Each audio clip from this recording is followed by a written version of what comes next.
Good evening, one and all. I've just realised only now that a mistake was made by on the setting up of the show. The show is actually says midnight, or it did say midnight when it should have been 10 o'clock in the evening, as commented earlier in the Talk and Ball show that we did earlier. So I'm really sorry to people. That probably means that maybe people will join and maybe people won't join. Who knows? Who knows what's going to happen? But yeah, welcome to one and all. If people do arrive, I'll carry on with the show. If people didn't arrive, then I will stop the show because it only works if you guys ask me questions. So let me have a look just to make sure that we're there. Yeah, we are. So there's somebody else here at the moment, which is always a good thing when you've got people here. I need to look for it. No, that's why they're doing it, to look at ways how it makes it perform. We've got two people here. So I'm really sorry, guys. I've just realised that the thumbnail that was created said midnight and it should have been 10 o'clock as said in the show earlier. Anyway, some of you appeared, which is good. It means I'll carry on talking then. So it's a good evening to Spurs GCTV. Good evening, Spurs GCTV. Love to know your first name, mate, because yeah, it's nice when you start getting to know people. Good evening to you, sir, and good evening to Sanchez, Bethnal Green, and I hope you all are well as well. Right, so where do we start with the mop-up? So with the mop-up tonight, obviously we've been off for 2 weeks. We've not played football for 2 weeks at all. So therefore, with that in mind, there is not much to mop up in the sense of Tottenham. It looks like it's Evening Jose from Mark Cousins. The kettle's on from Sanchez. Fantastic.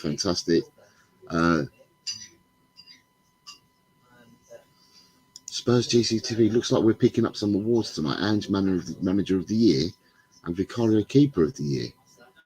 Where's that at? Because Ange has only been here a short while. He's only been here like 7 months. I don't know how you get an award for Manager of the Year within 7 months of being here, because that's like half a season that he's played. And Vicario's been outstanding all season. But yeah, whereabouts is this happening, Spurs GCTV? I'd be interested to know. But what I was going to say is that all that's come out recently is the fact that Tottenham were today linked with some players again. It said that we're definitely going to be going after. Oh, you just seen it on Chris Cowling. We're definitely going after. Well, it says that we're going to be in for the mix for the likes of Neto and Eze, although Eze is favourite to go to Man City. And then it got me thinking, guys. And I don't know what you guys think, but is in your eyes, is Neto achievable? Will Neto be interested in coming to Tottenham Hotspurs? Because although in the winter transfer window we went for 3 players, so we went for Werner, who was out of Man United, Tottenham. He chose Tottenham. We went for Dragusin, who was Bayern Munich or Tottenham. He chose Tottenham.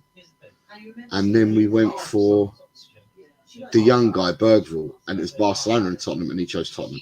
Now, if Eze has got a choice of clubs and we're in for him, does he come to us over a Man City? Does he come over to us over a Man City? Neto, what are the chances do you guys think of us getting Neto? Because to me it all depends what club. Well, I'm going to say this. To me, it depends what clubs bid. But with the project we've got here and the fact that Postecoglou gets to speak to these players and his decisions, and he gets to speak to these players, probably bodes well for us all in the transfer coming up in the summer. So basically, there's also words out there that we're also still interested in Nusa, although he had a failed medical at Brentford. We are still. Yeah, thanks, Ellie. I've just seen that. I did say, sorry, Ellie. I did say that that the show, for some reason, Colin set the show up for midnight rather than 10 o'clock. where I already promoted the show earlier on Talking Ball 10. I'll be on at 10 tonight. So I've got some people here, so it's great. So thank you, Ellie, for all your help and evening audio. And Ellie, I wish you and Ange all the best. Angela, all the best. So what do you guys think? What are your thoughts on these players that we've been linked with today, and what we're going to do going forward? Have we got a chance of getting these players in? As I said, I think that with the fact that we've got Ange there, and Ange is clear and focused on what he wants, he's also speaking to the people around him, the team around him, and he's deciding what he wants with the team as well. So there's a clear path and a clear indication of what they're after. And the fact that he gets involved with all the conversations with players and that leads me to believe that there's a chance that, you know, even if we bid for these players, we won't be blown out by other teams. We've got a fair chance. Spurs GCTV says, I would like both of them and Eze. I rate both players. But what I was thinking about, right, is if Man City are going after Eze, because we know Man City are not afraid of getting rid of players. They buy players, but equally they get rid of players. So you can see the likes of, they let go of Cole Palmer to Chelsea. They let go of Zinchenko to Arsenal. They let go of Gabriel Jesus to Arsenal. So they've let players go to other clubs, and they've let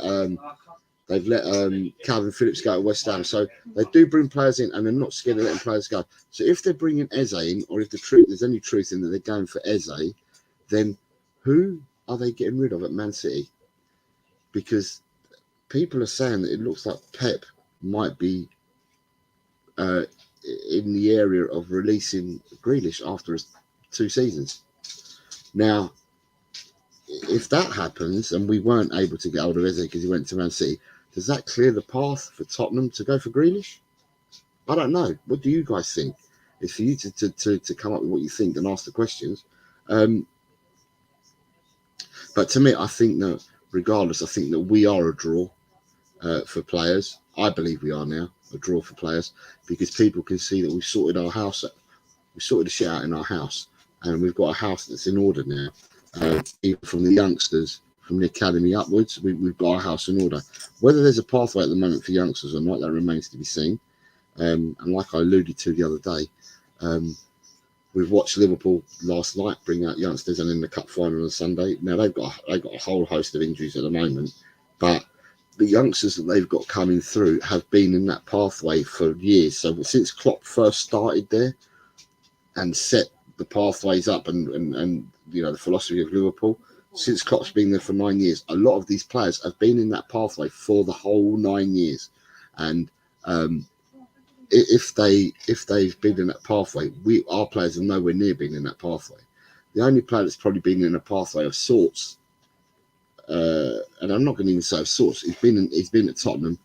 You've got players like Mikey Moore, Alfie Devine, people like that have been at Tottenham since day dot, but they've been coached and trained to play football in different shapes, forms and guises, and not the way that Tottenham want to play now going forward. But it remains to be seen whether they're still good enough players, and if they're good enough players, they'll come into the squad next season. I'd like to see a few of the youngsters in the squad, in the first team squad, next season. But yeah, if there's as I said, if Eze's going to Man City, then I'm just thinking to myself, it opens up the fact that Grealish will leave, and Grealish will not go for £100 million. That's a definite. I'm not even sure whether Grealish has retains a £50 million value, to be honest. And it's not just because it's Grealish. This is anybody. I just don't think people retain the prices in the world that we're living in at the moment, and that we have been living in since after the summer transfer window. I just don't think players are going to retain. Only very few players will retain their values or increase their values compared to what they were bought for. So if you said to me, Chelsea are going to sell Enzo Fernandez, do I think they'll get 100 million or 105 million for Enzo Fernandez? No, I don't. Do I think they'll get 120 for Casado? No, I don't. Will they get 90 for Modric? No, I don't. I don't think players because so much money has been spent in the past, and they've been inflated prices for a lot of players throughout, especially the Premiership. And because of that, I don't think players will retain prices, and I think there'll be lower values on players. I mean, we had a show earlier on Talking Ball, and people were talking about Paulinho. We had a couple of Man United supporters in the chat, and people were talking about Paulinho, and Man United or someone were interested in Paulinho, and some of the people in the chat were saying, well, Paulinho ain't going to go for any less than 90 million from Fulham. I struggle to see any club paying 90 million to Fulham for Paulinho. I struggle to see Bayern Munich coming anywhere near 90 million for Paulinho. They went to the hill for Kane, but Kane's a proven goal scorer. Paulinho is not a world-class player by no shape form. He's not a world-class player, one that's in the top 3 in his position in the world, or a midfielder in the world. So he's never going to go for that kind of money. So Fulham can dream if they want 90 million, but you're not going to get Paulinho for 90 million. They're not going to receive that kind of money.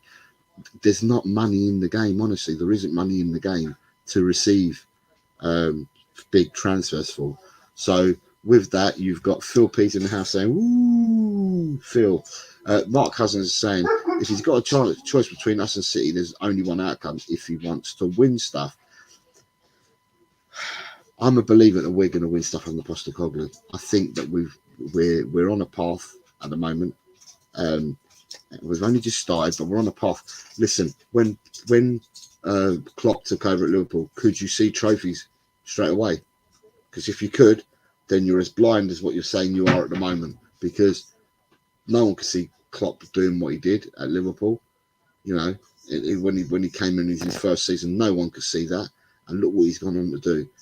If you give the manager time and you believe in the process and you believe in what he's trying to do and what he's trying to instill, and you believe everything that's going on behind the scenes at the club and the pathway that we set up and the systems that we set up from the youngsters upwards, which has been going for a year now, then I believe that that Postecoglou will win things. And as I said, 3 players in the winter transfer window, Mark, all came to Tottenham. We were bidding with other clubs. Your Bayerns, your Barças, your Man United, he chose Tottenham. Well, they've chosen Tottenham. And the fact is the manager does get involved. He does speak to them as well and that. So therefore, you know, I think we'll be in the argument, we'll be in the conversation. And, you know, the player has to make a choice. But like I said, if Eze does choose Manchester City, would we take Grealish at Tottenham?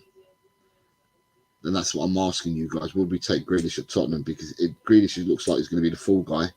I don't think they're going to get rid of Doku, and I don't think they're going to put Foden out or you know, any players like that. So, and I think that by going for someone like Eze,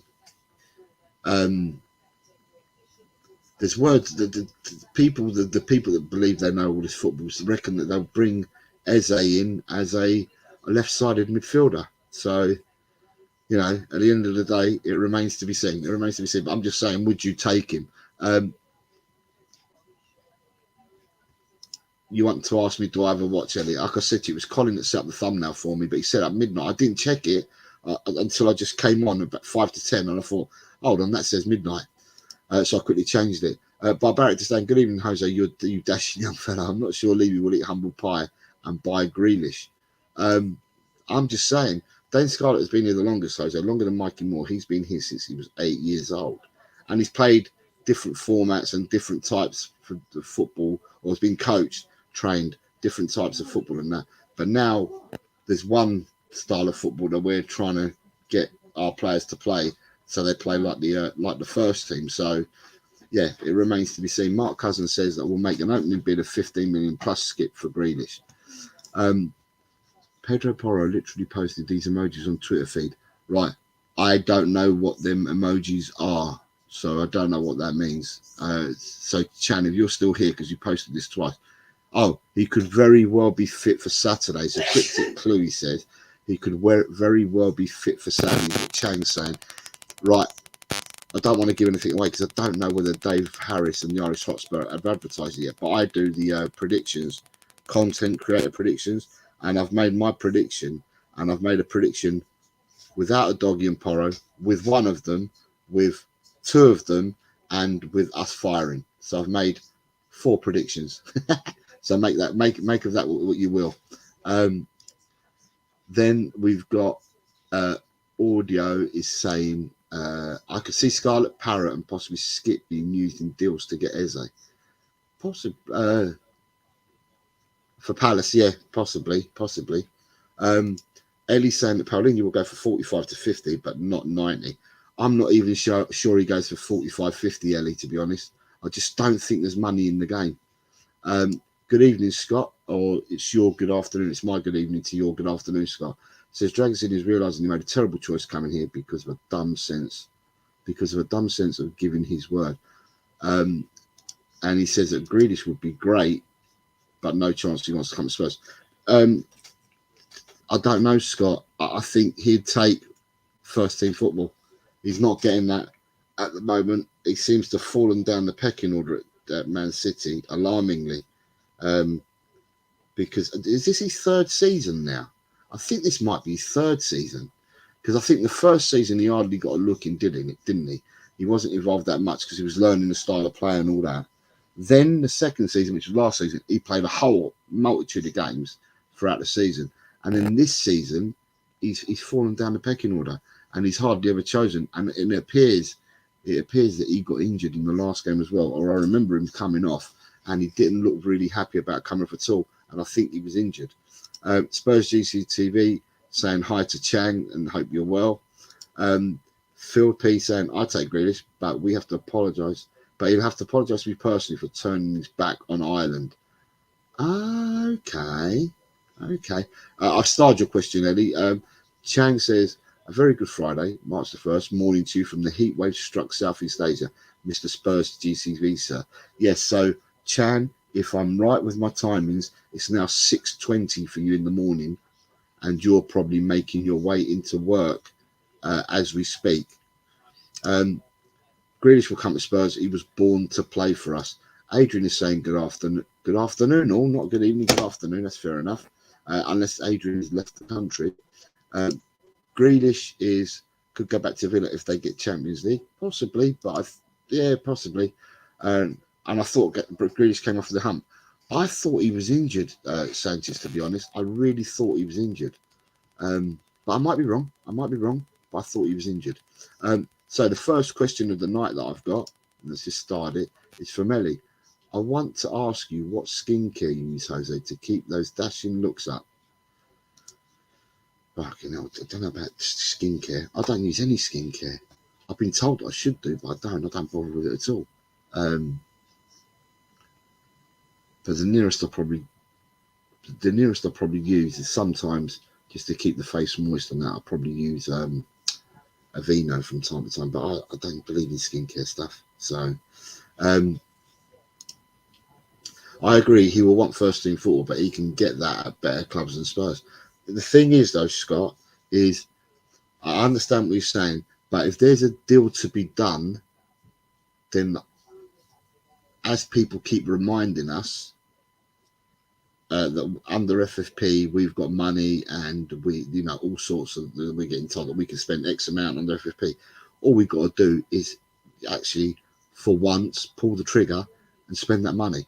So Scott, it remains to be seen, because I know that you're one of the Levy hours, mate, but it just remains to be seen what will he do in this summer. I know what he's done for the last 23 years, but what happens this summer? I think we're all going to be waiting with bated breath to see what happens. And the thing is, you can't hide. You can't hide this year. You can't hide because, at the end of the day, we've got a manager that most of us believe in, Scott. Most of us believe in the manager. Most of us believe in the playing style and where we're trying to get to. And it's a case of, I think we've got this fixation that we have to spend so much money on players. We've got this fixation. Now, I believe that this fixation may have been right last season, the season before, and the season before that, because there was loads of money being spent on players.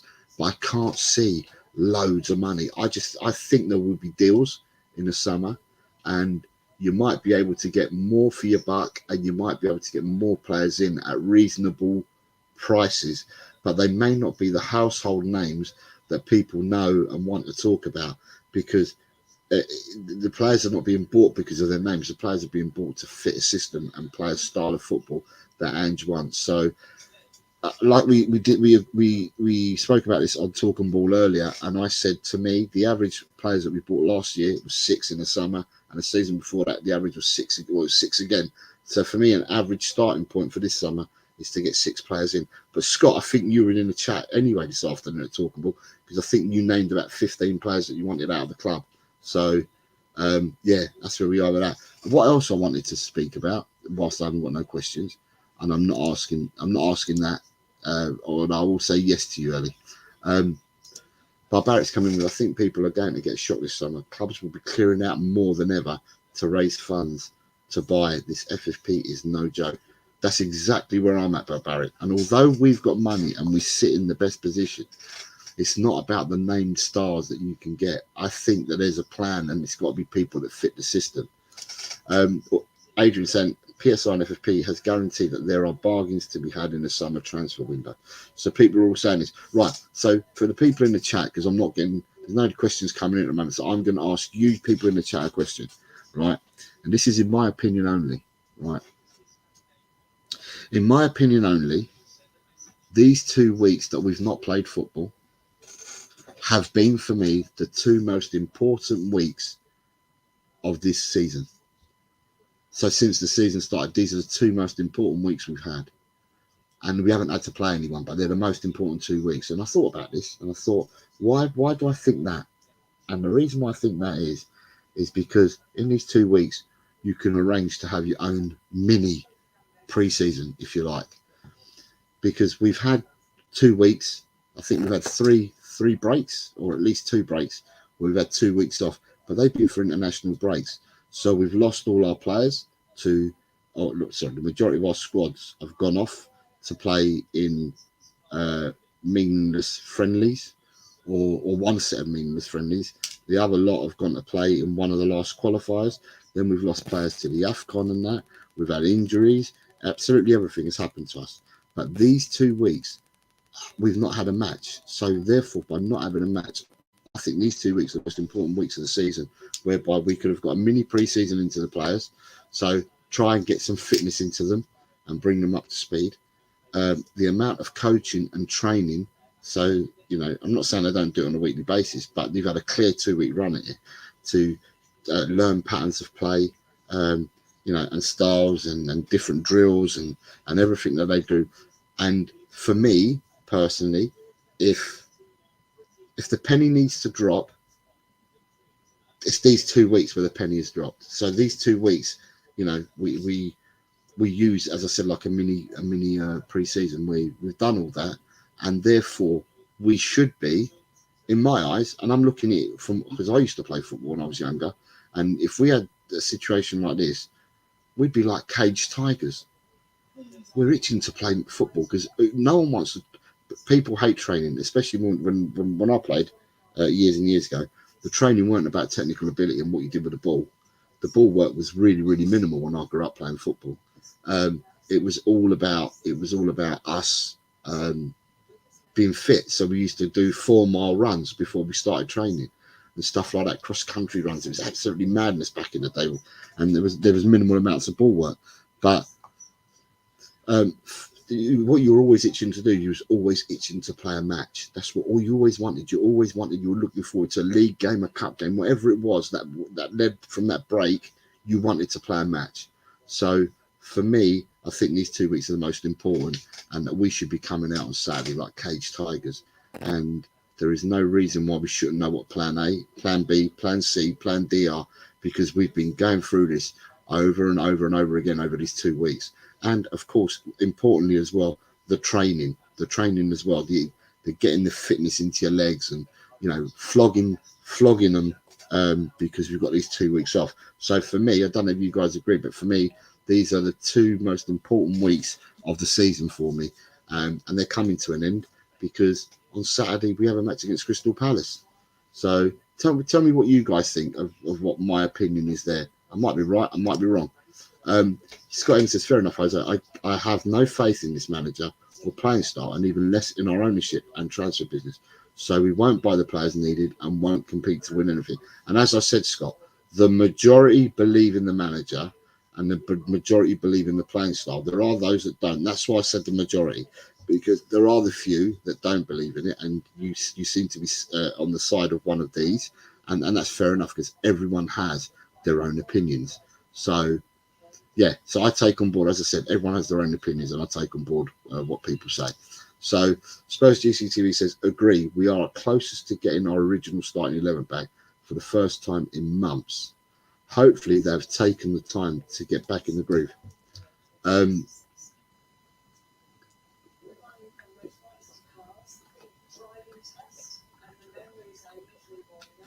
Excuse me, I needed that, sorry. I needed that. Right, so we've got Mr. Shear. Good morning, Mr. Shear. A good evening to you, sir. So for you, it is definitely 6:30 in the morning, or 28 minutes past 6 in the morning, or whatever the time is now. What's the time now? It's 29 minutes past 6 for you in the morning, David. Good morning to you, sir, and my good evening. Right, I'm starting to get questions here, and I've got a silly one and another one, so I will have to go for it. So you've got people saying hello to each other. And then we've got, I'll ask Ellie first, because I can see people are already responding, or you've responded to your own one. Okay, so who is it has asked the question? I suppose GCTV has asked the question. Best 3 chocolate bars in order. And already we have David Shear, who says a crunchy, a cherry ripe, and a Mars bar. I've heard of 2 of them. I don't know what a cherry ripe is, but obviously it must contain cherry within the chocolate.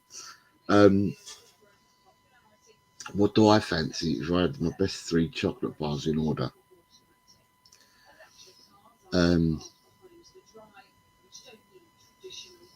I like myself a Ferrero Rocher.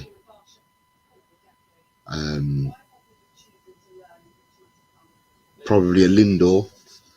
So the little balls, the little balls of Ferrero Rocher, the little balls of Lindor, probably. And then I say I'm quite partial to a hazelnut chunky Kit Kat. So I wouldn't mind. I don't mind them. David Shear, Kit Kat's a biscuit. Barbaric Disdain fancies Star Bar, a double decker, and a Kit Kat. Star Bar and double decker take me back years ago. And Scott M is a Mars, a Mr. Big, and a Twix for me. So I know a Mars, I know a Twix, I don't know Mr. Big. So this must be chocolates that they do where you guys are. So obviously you're in Canada, I believe, Scott. So Mr. Big is probably something they do in Canada. We might have something similar that might have a different name on it. And for David Shear, a cherry ripe, you may have that in Oz. We may have something similar, but just a different name for it. But I'm not too sure. Audio is coming in with a Galaxy, a Yorkie, and a Cadbury's caramel. The Cadbury's make Yorkies and the caramels, but they don't make Galaxy, I believe, because otherwise you're going to say you've gone for 3 Cadbury chocolate bars there. Break me off. Jazz Fusion, good evening, Jazz Fusion. Break me off a bit of that Kit Kat bar. Right, what have we got from Ellie? I'm not expecting Levy to push the boat out in the summer window, Jose. What do you want to see to make you personally happy? Me, what? This summer transfer window, movement. I want to see exactly what we've done in the last 2 windows, Eddie. I want to see movement, and when I mean movement, if people remember the Christmas shows that we did for a week, where we had content creators from all over appear, and we asked them the same questions, and we did that for a week long. Ellie, you were part of that as well. You were on that as well. Remember, I turned around and said that for me, I thought that we would make some signings in a transfer window in winter, but I said the most important part for me of business is getting rid of players, and we managed to move some players out in the winter window. We moved some players out, albeit late, in the summer transfer window. What would make me happy is, to get some new blood in, to challenge first team players and first team positions. But equally, I think it's important for us to sell and get rid of players from the club. I don't care where we get peanuts for them. We don't get much from at all. But just as long as they're moved on, but at a quicker rate than what we did in the summer, because then that means that you're planning. I mean, if you do your planning now, right, and the argument could be, and the excuse could be last year, that we didn't have a team in place last year because Langer came in late. Munn wasn't doing what he was meant to be doing because it's not his job to do. Langer's coming late. Mac, whatever it is, has come in late. So it was all done with Paratici and Ange. And yeah, although they bought players, we didn't get rid of players quite late in the summer window. Well, we managed to get rid of a few in the winter window. So for me, it's equally important not only to bring players in, but to move players along. And for me, another thing is to trim that squad, whereby we've got 25-man squad at the moment, not including the under 21s. So we've got 25 players named in the squad at the moment. But then you've also got your likes of Reguilon, Endon Bailey, Rodon, Spence. So these players, if they came back, that means you've got 29 players. So I think we need to get rid of a fair few more players than what we're bringing in. That for me would keep me happy. If we could rotate the squad in the sense of freshen it up and get rid of some players and bring some new players in, I'd be happy with that. I hope that's answered that. As I said, that Ronnie's coming with. Good evening, Ronnie. He's got one. He wants Galaxy Caramel, a Mint Aero, and a Cadbury's Boost. Adrian Stroker's going for an Old Jamaica, a Walnut Whip Coffee, and a Mint Aero. Walnut Whip Coffee. I've not heard of them in years. Potato waffles ruled Violet Crumble. Right. Yorkie is Nestle. Is it? I thought Yorkie was Cadbury. God, my bad, audio. My bad. I don't eat chocolate that much. So, Levy said, Jazz says that if he'd be happy if Levy resigned. The three favourite chocolates for Ellie are Lindor, Ferrero Rocher, and a Kit Kat. So we like two of them three because I said Kit Kat as well, but I said the hazelnut. I said Lindor, Ferrero Rocher, and the hazelnut Kit Kat chunky bar. David Shear saying, Scott, do you have Crunchy? It's basically honeycomb covered in chocolate. Yes, I know what Crunchy is. We have it here. Yes, Google tells me we call it sponge toffee. You call it honeycomb. Right, there we go. Won't get rid of enough without their contracts expiring. Remains to be seen. I just think that if we're gonna take that next step, Jazz, if we're gonna take that next step, we need to do these things this summer. And I believe that we started well in the summer, albeit it was quite late in the summer. And I think we did well in the winter. And I mean, for me, if you can't get two of the deals done, so we've currently got 4 players out at the moment here on loan. Where I mean 4 players, I'm talking about 4 first teams that they want to get rid of. And basically 2 of them deals are near enough done. So for me, you've got to worry about getting rid of Endon Bailey and Reguilon. But I believe that Rodon will be done, and I believe Jed Spence will be done, because Genoa have more or less agreed it. There is some breaking news that was breaking, and I don't think it's on Twitter, but it was breaking on the Sun. So that means it's going to be in the Sun newspaper tomorrow. And I'm going to read it out to you in a minute because I saw it come through just as I was coming on. It was sent to me. So I'll tell you what it says. Good evening, Leo. Yo, my homies, what's been cracking, Jose? Yeah, you know the score, Leo. It's mop up time, and we're having a chat, all things Tottenham, as well as questions that are being asked, and I'm trying to answer the questions that are being asked, and I'm being asked all sorts at the moment. And then we've got Daniel Lee. Good evening, Daniel Lee. Mate says nothing beats a Mars bar. Scott says Google also tells me Mr. Big is basically a Canadian chocolate. That's why I thought to myself, if Mr. Big, we may have had something similar here, but I wasn't too sure. You've got everyone saying hello to each other. David shit, I was told it was drop bears covered in chocolate. Damn you, Wikipedia. Right, Barbaric is coming. Barbaric says, I hope PEH goes this summer. I'm whispering it to you, Jose, as I don't want any going from my jugular. As I said earlier, Barbaric, I haven't. Scott mentioned a load of names this afternoon on Talking Ball. I didn't mention any names. All I've said is I think that we need to move players on to refresh the squad. But by the same token, we have also got to be wary that we've got 4 players out on loan that we need to move on as well. So we probably need to move. So if you're bringing 6 players in, right? Let's say for argument's sake we brought 6 players in, we'd need to get rid of 10 players. So that'd be 6 players that are currently occupying the spots in the squad, and the 4 that we have on loan already that we don't want to, that obviously are not in the plans. So whatever we are doing, we just got to remember we've got to get rid of 4 extra more players. That's just to even out the numbers as we are at the moment. So Mahai is saying, I've been loving the Heath bars lately. Ooh, I don't know what Heath bars are. I've got a question for Spurs GCTV. Right, so Spurs GCTV is asking, and this is a question for you guys. Right, 1, I don't have a driving license. So the fact that I don't have a driving license and I'm not a petrol head, I have no interest in cars whatsoever.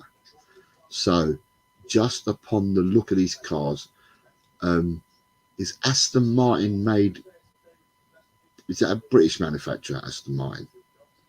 And Ferrari's Italian? Because Ferrari's the Scarosa, whatever they call it. There's a name for the red that they use at Ferrari. So Ferrari's Italian, but is Aston Martin, is that English or is that American? I think it's English. So if someone can answer that for me, then I'd answer the question: is Aston Martin English? And I know Ferrari's definitely Italian. Adrian, I was just about to read it out and you've now beaten me to it. Adrian is beating me to it. I can't believe it. So I'm going to have to tell you guys. I'm going to have to tell you guys what it is. Right. So it says that Eric Dyer is to sign for Bayern Munich as a permanent transfer. Option has been triggered after just 6 appearances. Eric Dyer set to sign for Bayern Munich permanently, according to reports. Dyer, 30, has been with German champions on loan from Tottenham since January. The original deal was due to run at the end of the season with a further option for 12 months. However, according to the Athletic, Dyer has now met the contractual obligations to turn the move into a permanent transfer. Bayern are believed to have paid Spurs $3.5 million for the loan deal. It means they effectively will sign the former England international as a free agent. Club chiefs are said to be pleased with Dyer's contribution and leadership skills since joining them.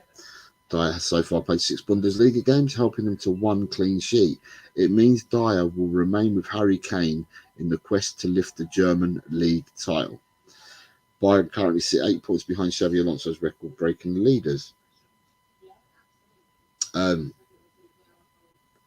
then it talks about Alonso. So it appears that Eric Dyer has triggered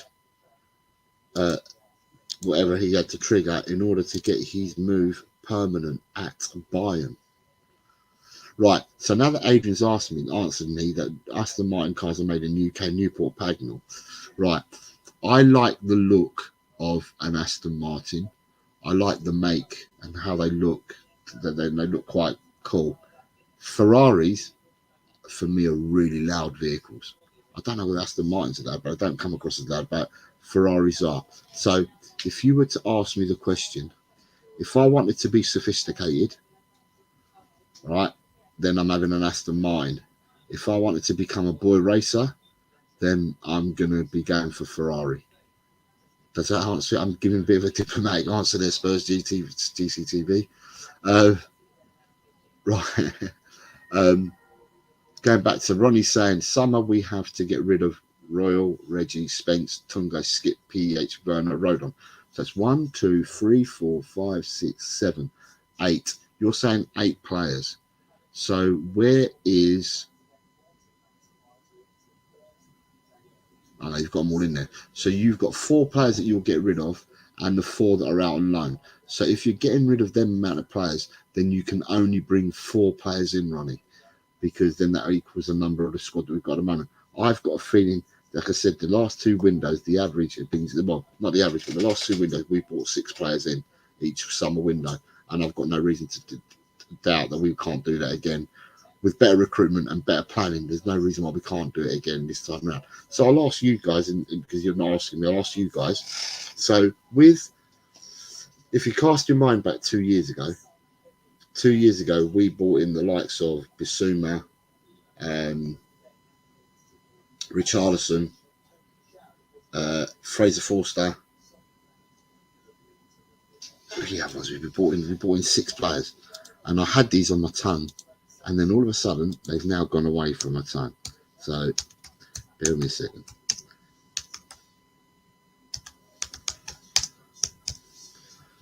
Tottenham's transfer incomings. Right, let me have a look.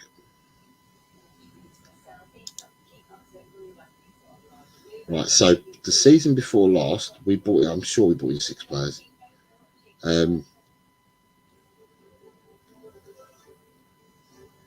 So if I go back to the years, arrivals 23, 24.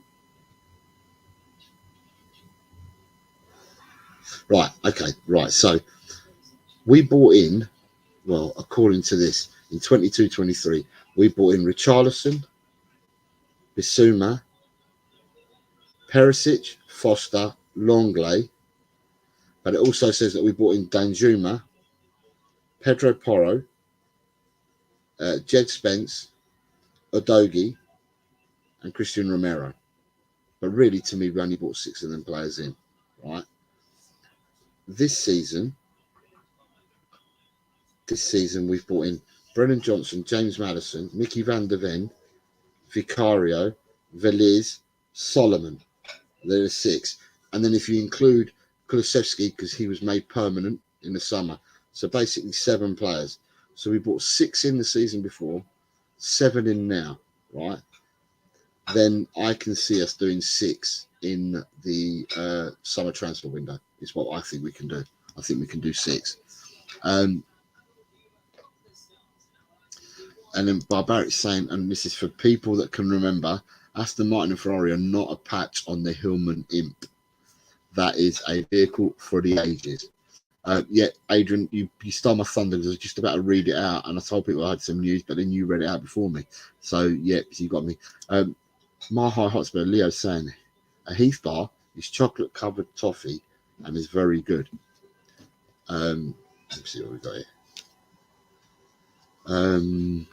You've got Spurs GCTVs telling me that Aston Martin's English. Leo believes that they're a sexy vehicle. Ellie said, no need to whisper, I'm a big girl and have had so much of that, hun. If he goes, in my opinion, you'll be happier as he will get first team football. Hopefully Bayern will buy him where he started at 16. I believe that you're referring to Senor Hoiberg. Adrian Strike says, Aston Martin cars are made in the UK in Newport Pagnell. Leo's with Aston Martin all day, isn't he? Look. Right, Jazz Fusion not interested. Who cares about Dyer? All we need was for him to finish the year in Germany, and they're free of him, right? Yeah. So basically, we haven't been given the details of the deal that was done, but there is. I reckon that there would have been a loan deal for Dyer, and there would have been some obligations that he'd have to meet within that loan deal to bump up that loan deal a bit more, because we knew that he was then going to be leaving us at the end of the season anyway. So basically, we've earned out of it because if he's signing for them, then he must have met all conditions that we'd set at our end. So basically, if it's $3.5 million that we've pocketed, then it's $3.5 million we've pocketed. We've not had to pay his wages for 6 months, and we've pocketed $3.5 million. So happy days, we're on a winner. The way that I see it, Jazz. Mr. M says, oh, good evening, Mr. M, sir. Says, forget Aston Martins. My 2006 Astra work van's just fine. We have Lenny Mack. Good evening, Lenny Mack. Aston Martin was set up in 1913. Ferrari, Enzo was making sports cars in 39. They all flopped. Ferrari's a myth, Astons are legit. Daniel Lee says Newport Pagnell is literally 10 minutes from where I live. You don't work in Aston Martin, do you, Daniel? Chan coming in. Look at Chan. 3 brands of chocolate bars that have surprisingly not been mentioned yet by anyone here in the chat thus far. M&M's, Toblerone and Hershey's. Do none of these exist outside of Asia? Yes, they do, Chan, but people have been asked what their favourite 3 are. So does this mean, because you haven't heard anybody say these, does this mean that you like these 3? Are these the 3 that you would like, Chan? Tell us what your 3 are. Mark Cousins, Aston's all day long as it's gunmetal grey. You have Sanchez saying you've got to be impressed with Ange Scott. Look at what he's done with the amount in our squad. Bloke's a genius. Johnny Fitz, good evening, John Fitz. Happy to see you, mate. I hope you're well. I hope you're healthy and you're happy and you're good, mate. Nice to have you here. Right, what else have we got? We've got Jazz Fusion says Johnson, Royale, Pierre, Skip, Ferner, Richie, Scarlett Davis, and the rest of the loan drops unfit for purpose. So you're saying 1, 2, 3, 4, 5, 6, 7, 8 plus the 4 on loan. You're talking about 12 players going out, Jazz. 12 players would mean that we'd have to bring 8 in just to cover the squad and cover the squad because youngsters under 21s won't count. Good evening, Mark Cook. Good evening, mate. How are you, sir? Dakara, just trying to catch up. Chocolates and cars. No, we've been talking football as well. People have asked football questions, but people have been asking other questions as well. As per usual, in these shows on the Thursday evening, we will talk anything. Football, we'll talk anything that you bring up. So people have asked. I think people have asked Dakara what the favourite 3 chocolates are that people like, and they've also asked. Someone asked a question: do we prefer a Aston Martin or a Ferrari? We've got good evening from Bobby Case. Big up Jose and everyone in the chat, except Scott M. His constant positivity is too much sometimes. And Jazz is coming saying, by the way, Bayern is sniffing around Destiny.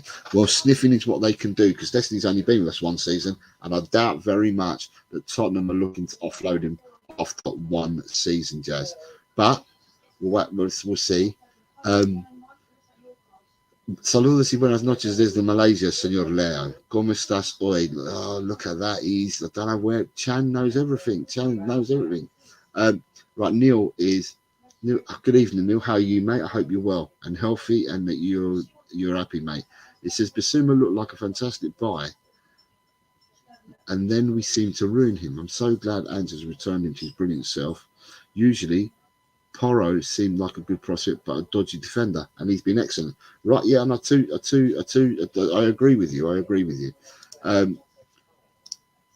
Adrian saying academy right back Max Robson was seen training with the first team squad.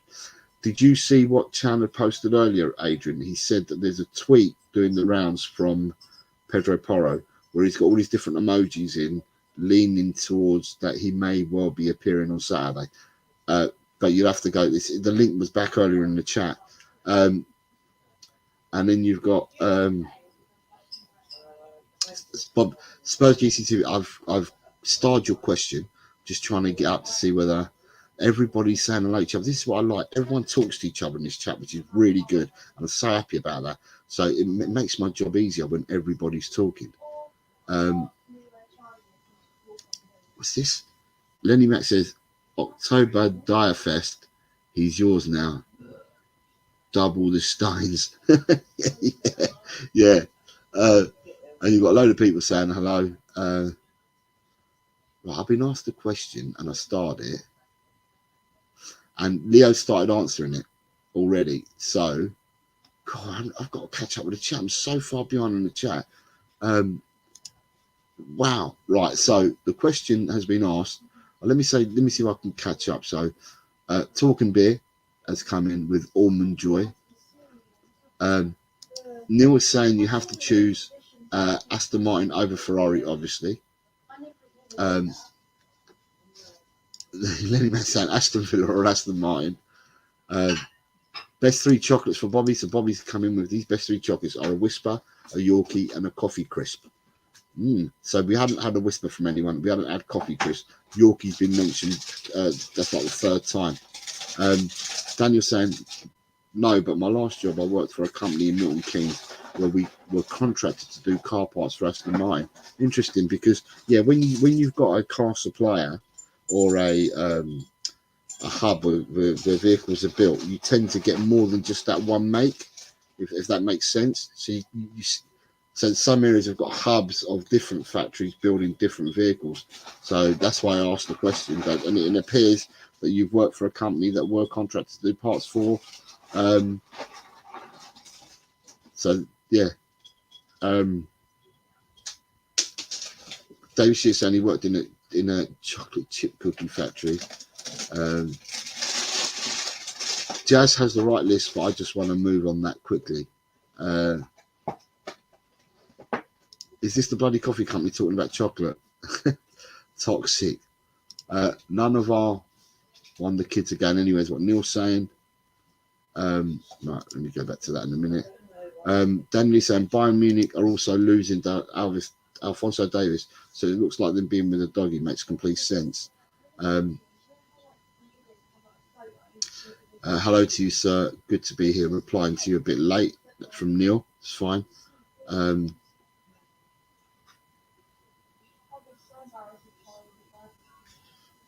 Right, so I'm going to go back because I've been asked some questions, so let me go back.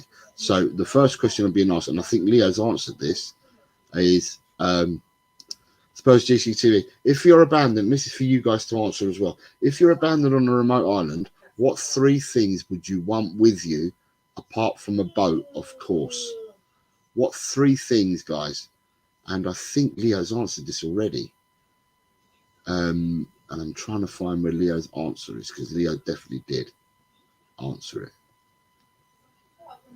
So yeah, so the question is coming from Spurs GCTV, guys, and he's asking, if you're abandoned on a remote island, what 3 things would you want with you apart from a boat, of course? And Leo, I'm looking for your response, because I'm sure you answered this before I could get to it. Leo, where's Leo? I've got to find Leo. Or I might be wrong. You might not have answered it. I just thought I saw someone. Okay, right. So Leo's answer to that question is 1, a survival expert, 2, supplies to make a fire, and 3, hunting gear. That's what Leo would answer for that one.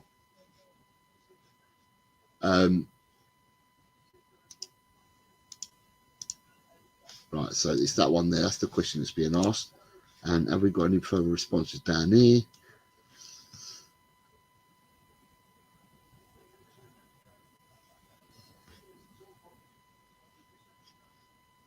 For me, what's he saying? For me, nothing beats the green tea Kit Kats I used to get when I was in Japan. Amazing, what Dekara said. Adrian is coming. Someone put this in earlier. Ange and Vicario were honoured at the London Football Awards. What does honoured mean? Does honoured mean they won anything, or was it just a notable mention? Lenny Mac. Lenny Mac on a deserted island. What would he want? What 3 things would he want? He wants lube, a prosciutto, ham, I would have thought, and his missus' sister. Oh my lord. Oh my lord. Neil says that he's catching up. Neil says these 3 chocolates are a Topic, a Crunchy, and a Mars. God, this chat's going all over the place. David Shear saying to me, Jose, I had to make sure there were 25 chocolate chips in each biscuit. I was paid slave wages. All BS, of course. Neil says the same 3 for the island. So the answer that he's given on these chocolate bars are the 3 things that you'll have for the island. Neil, it's Lenny Mac, we've already said. Neil is saying a never-ending supply of tea as well. Yeah, it's all true, Lenny Mac, as far as I know. Ellie's saying, I would want Glenn Hoddle, Bill Nicholson, and Steve Perryman on the island with me, as I will be in Spurs heaven then. Bobby K on 3 Deserted Island Objects says Lisa Ann, Gianna Michaels, and Kim Kardashian. Neil's also said never ending supply of beer second. Potter Mac, big up to you. Big up to you, Potter Mac. Big up to you. Mark Cook is an answer.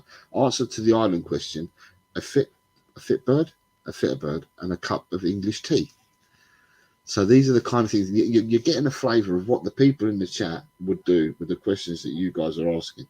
So I think, yeah, we're getting a flavour of what people are all about. Yeah, Adrian, if you can let us know, mate, what does mentions that you say? Does that mean that they won, or they were just mentioned? So you said they were honoured at the football awards. Does honoured mean they won anything, or did they just get a notable mention, mate? Because we did get this from Spurs GCTV earlier. It says looks like we're picking up some awards tonight. Ange Manager of the Year and Vicario Keeper of the Year. So I was wondering, did we actually win, or is it just honoured? They were honoured, so they were just mentioned. Question, Senor Garcia, who is your favourite male and female actors? If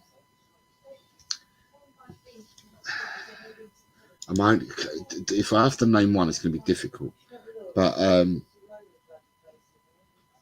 liked Al Pacino. I liked Robert De Niro, Marlon Brando. Yeah, you're kind of leaning to where I'm going towards The Godfather and films like that. I used to like them people as actors. So I'd say them three for males. And for a female, my favourite actress is probably Leslie Ann Down, for obvious reasons. Very obvious reasons. I've got to keep quiet because my wife's still awake. I can hear you anyway. You can hear me? It'd be a bit hard not to. Okay, thanks. You can hear me. There we go. So I've answered it, and I've been heard answering it. And then as for you lot in the chat, I'm asking this one. Tina Louise, aka Ginger. I think Marianne was a dark-haired one. Okay, so I don't know who these people are. You've got Jazz Fusion says might come as a shock, but Robin Williams. David she's saying Heat was my favourite movie with what a cast.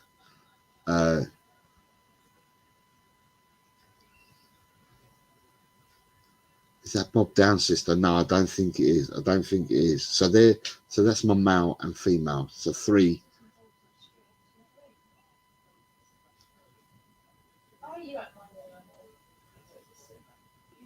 No, it's Leslie Ann Down. Right. I'm going to move on swiftly because I'm going to get in trouble for my wife. So, right. Bobby K, Jose, 3 favourite chip flavours. Potato crisp, or crisp as you guys like to say. My 3 favourite crisp flavours, Bobby. Sorry, just on the actors, you've got Barbarics coming in with Marlon Brando and Judi Dench. Neil saying his movies Life After Death as an oldie. Pulp Fiction on Enemy at the Gate as a youngster. Ellie saying men want sexy women, so write 3 sexy men I would in that island. Either Warren Beatty, Elvis Presley, and Ginola. Talking Balls on a lunch break. You're more than welcome to join me, Talking Ball, if you're on a lunch break, Carlin. Darling Buds of May with that Sheila that married Michael Douglas. Pottermac, for you, what is your okay, right, so I'm going to star your question. Dakari's flavour of Chris and Bobby's question that he's asked is salt and vinegar, cheese and onion, and black pepper and lime. Right, my flavours are, I like beef flavoured crisps. So in Sainsbury's, but not that you have a Sainsbury's out in Canada, but in Sainsbury's they do Longhorn crisps. They're £3 a packet, but they're Longhorn crisps, and they do beef Longhorn crisp flavours, which I think are absolutely lovely. They're so tasty. So probably Longhorn beef crisps from Sainsbury's. I like the roast ham, the glazed roast ham that you get from Marks and Spencer's, and I probably also like the four cheese, and onion that you get out of Marks and Spencer's as well. Are probably the three flavors or the three crisps that I like the most. Not forgetting, I do like Sensations, the sweet chili ones. I like them as well. They're quite nice. You've got Spurs GC3 beef and onion, roast chicken, and pickled onion Munster Munch. And you've got I wired Leicester's Walker's Crisp Factory, and if you've seen them being made, you wouldn't eat them. And Dakar is just not forgetting. £4 is good too. And then by about £3 for a packet of crisps. That's triple our transfer budget. Yeah, the Longhorn beef crisps in Sainsbury's are £3 a packet, and the other two flavours that I like from Marks and Spencer's, they're about £1.80 for a packet of crisps, but they are bigger than your normal packet of crisps. I think they're about 150 grams in each bag, where I think bags of crisps are normally about 25 or 35 grams. The next size up are about 70, but the ones I'm talking about are 150 gram bags. That's why they probably cost a bit more. Sensation sweet chili, great choice. So Neil likes them ones as well. Any Sam Boys chips, the flavour really hits you. What I will say as well, I think if there's any Irish people in here that might correct me, but I think in Ireland there's a company, like you get Smiths, you get Walkers and that. I think there's a company in Ireland called Taylor's, or Taylor's, and I think their crisps are full and packed with flavour. They remind me of packets of crisps that you used to go. So when we was kids, so people of a similar age to me that lived in England will know this. But when we were kids, back in the 70s and in the 80s, if you went to a pub, they used to have a public bar and a saloon bar. And they used to have, in between the public bar and the saloon bar, a lot of pubs had the takeaway element. So it was just a little bar, a really small bar. It was like a booth that you went into, and you could get takeaway bottles of drink, like alcohol, or you could go in and get peanuts and crisps and that. Well, back in them days, the crisps had so much more flavour. They probably had like a million zillion preservatives, but when you're kids, you don't care about all that. But yeah, the crisps seem to have a lot more flavour back when I was younger to what they are now. There were a lot more flavoursome, but as I said, they probably had a lot more stuff in them that weren't probably good for you. So yeah, so yes, so Neil remembers the Alfred from me as a small kid. So Neil remembers exactly what I'm talking about. So yeah, so I just remember, crisps, like beef crisps. When I was younger, they were easy to get hold of. You could get hold of beef crisps just like that. Bovril did crisps, and you can get hold of them quite easily. Nowadays, for certain flavours that you got back in the day, like 30 years ago, or even longer than that, you struggle to find them flavours around now, or you have to order them specially because they don't do them in shops anymore. And some of them flavours are the ones that I prefer from the olden days over to these. So you got here, used to be able to go into that section and collect the bottle of beer, believe it or not. That's exactly what I said, Neil. They used to call it the off license, didn't they? So it used to be in between the public bar, the saloon bar, and in between they had it was the off license, where it was a door that you could go in and you could get yourself drinks or crisps or pork scratchings, peanuts, all stuff like that.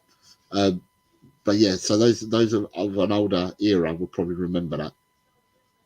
Ellie's saying that for her, it's mine are cracked pepper and salt kettle crisps, Doritos Cool Original, so they're the blue ones, and Smith's Scampi, so they're the little things that are Scampi. Yeah, I've got you. David's saying there's Riley's crisps for mine, and they are crap. It's not Riley's. I'm sure it's called Taylor's, the ones that I'm referring to, but I'm not sure. I'm sure they're called Taylor's. Right, Pottermac is saying Sun walks into every team in the Premier League, including City and Liverpool. The only teams he may be questioned are Real and PSG. Mbappe and Vinny. The only two countries may be France and Brazil. So let me just see. Eye test or facts. Right. Son walks into every team in the Premier League. I'm not too sure whether he does now. I reckon he might have done it a couple of years ago, but I'm not sure about now. Son walks into every team in the Premier League, including City and Liverpool. The only teams he may be questioned are Real and PSG because of Mbappe and Vinny. The only two countries may be France and Brazil. So you're saying that you think that maybe Son walks into every Premiership team and he'll walk into most teams, or the top teams in Europe, but not Real and PSG, and not the nations France and Brazil because they've got Mbappe and Vinny. I think that's the way that I'm understanding what you're saying. And then you're saying eye test or facts. I don't think Sonny walks in to every team in the Premier League. I think Sonny. Who does Sonny? If you're looking at who's top of the league, Liverpool, right? So if they've got Salah playing, Nunes playing, and they've got Jota or Diaz playing, does Sonny get into the Liverpool front three? I'm not sure he does. If Manchester City are playing and they're playing with De Bruyne, Haaland, and Doku, I'm not sure where he gets in front of them three either. Arsenal, maybe as a 9, preferably to Jesus, but I'm not sure whether he gets in front of Saka or Martinelli. And the reason why I say that, it's not, I'm not going to turn around and say I think Saka and Martinelli are better players, but they do what you're meant to do. They attack, and they can attack at speed as well, and they attack players, where I don't think that we've seen Sonny attack players from the wing. In playing as a 9 or a false 9 or whatever, I think he might get in front of Jesus.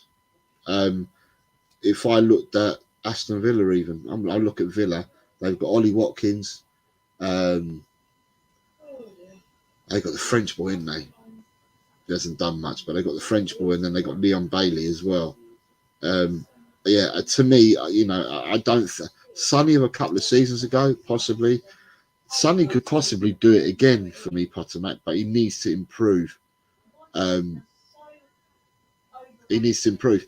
Yeah, Pottermac, you're asking me a question, and I'm telling you, I'm actually trying to tell you why I'm saying this. So, you're saying to me, Doku or Jota, you're comparing Son with really, right? Doku and Jota attack players.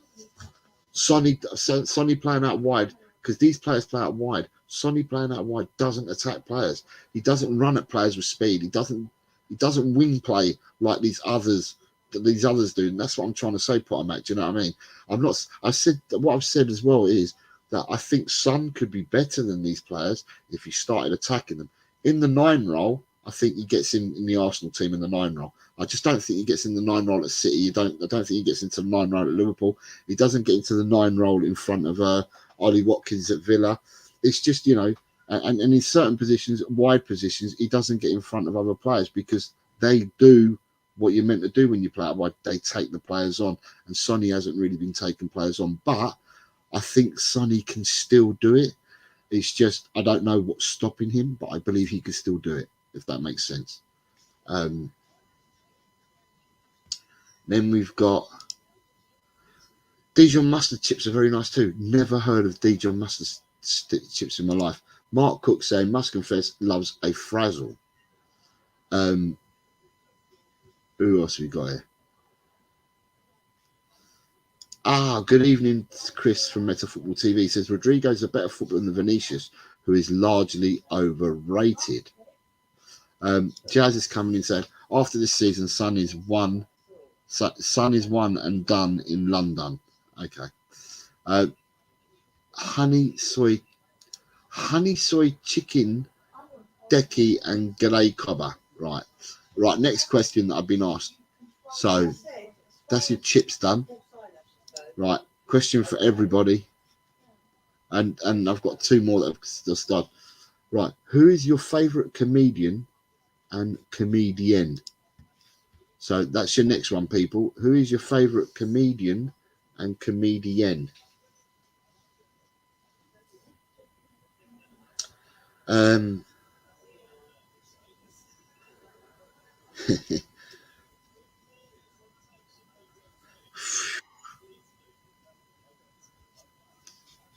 hey, here he is. Yo. Hey, I only have like 1 second. Okay, who's your I just favorite? wanted to promote something too. Sorry? Who's your comedian or comedian? Oh shoot, that's really tough. I really like controversial, but I like Louis C.K. I know there was problems. I know we had some problems. I also like wow, who's that guy that like has been to rehab a couple times? He's friends with Pete Davidson. Hold on, let me look him up. Pete Davidson. I don't even know who the first one you mentioned Friends was. with rehab. John Mulaney. John Mulaney. You guys look up John Mulaney. He's hilarious. Right, so he's a comedian. Who's a comedian? Who's your comedian? Oh, Amy Schumer. No, not Amy Schumer. Hold on. What's the name of the chick that oh, she's super Jewish. What's her name? And a lesbian and really funny. Shoot. Jewish. You obviously have far more comedians and comedians in America than what we have over here, because I haven't got a clue. I haven't got a clue of who you're talking about. She's a big deal. Why the hell can't I remember her name? Someone in the chat probably knows. At the moment, we've got Dakari says David Mitchell on a rant. Never heard of him. David Shear is absolutely taking the piss. The biscuit, says Pam Ayres and Dave Allen. Taking the biscuit again already? Yeah, to Pam Ayres and David Allen. You're getting a Colin from Dakari saying hello to you. What's up? David Shear says how much time do I have here? Bill Burr rocks. Bill Burr is good stuff. Chan saying Gabriel Iglesias. I've never heard of him. I have. He's pretty good. Audio Artisan is saying Richard No Pryor. way. All right. Yeah. Well, hey guys, my lunch is about to be over. I didn't realize I've been gone for so long. But I just wanted to throw this up here if you don't mind. This is for tomorrow. It's pre-match bullshit and Premier League predictions. 4:00 show tomorrow. Yep, that is correct. For Talk and Ball, yeah, it's a dual stream tomorrow, so yeah, so yep. It's 4:00 tomorrow. I've not even got to that part yet. All right, sorry about that, but it's there now. It's there, so I can show it. I can show it. It's in the banners. I can show it after as well. Cool. All right, hey, love everyone. See ya. Big love. See you later, mate. Take care. Yep. See ya. And his favourite comedian for Chan is Wanda Sykes. Jazz Fusion is saying Tim Conway and Lucille Ball. Now, I've heard of Lucille Ball. Daikaru is saying Bill Bailey. He was also an amazing musician. Eddie's going back to the last one. Sonny is not one who needs to improve. Jose, BJ, Kula, Basuma all need to improve. As Sonny with 12 goals and 6 assists. So he's already better by 2 goals and equaled his assists with 6. No, that wasn't the question that I was being asked, though, Eddie. I was referring to the question that I was being asked. And with the question that I was being asked from Pottermac, I answered it the way he's asked me the question. I'm not doubting that Sonny, all I'm saying is that Sonny, when he wants to attack players on the eye, he doesn't look like others. He doesn't look like a Neto. He doesn't look like a Jeremy Doku. So if you're playing someone out wide, he doesn't look like an attacking wide player like these other players do. And that's what I was trying to refer. But I said down the middle, there's probably some Premiership clubs he could really play for down the middle. Sarah Silverman. So that's who Colin was referring to. Carl Barron, Aussie comedian, and Glenn Robbins. Eddie's got Dawn French was a favourite female, and Mal is Mickey Flanagan. Suppose GCTV, Paul Whitehouse. See, I like Paul Whitehouse, and Sarah Millican. David Shear has gone for Sarah Millican for sure. Chris Meta has gone for Phil Hanley, Bill Burr, Dave Chappelle, Whitney Cummings, and Nikki Glasser. So he hasn't got one, he's got like a whole football team worth of. So Chris is coming with a load of people rather than 2. I suppose for me, a comedian, I used to like the stuff that Paul Whitehouse did years ago. I used to like the stuff that Harry Enfield did years ago. So I liked Harry Enfield and I liked him. Comedian, and I can't even remember the name of the program.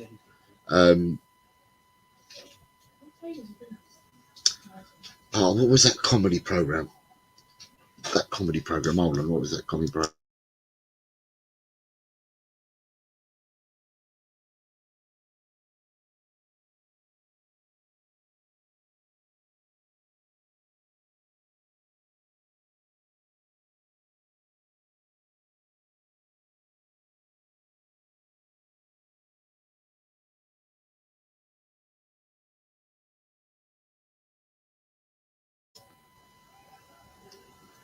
Sorry, I was just asking a question. I'm trying to recall for answering my comedian. I'm trying to recall the program I'm talking about.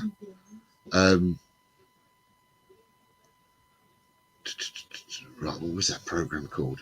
I'll let you know now because then I can let you know the comedians. They went on to do theatre. These comedians that I'm talking, the comedians that I'm talking about.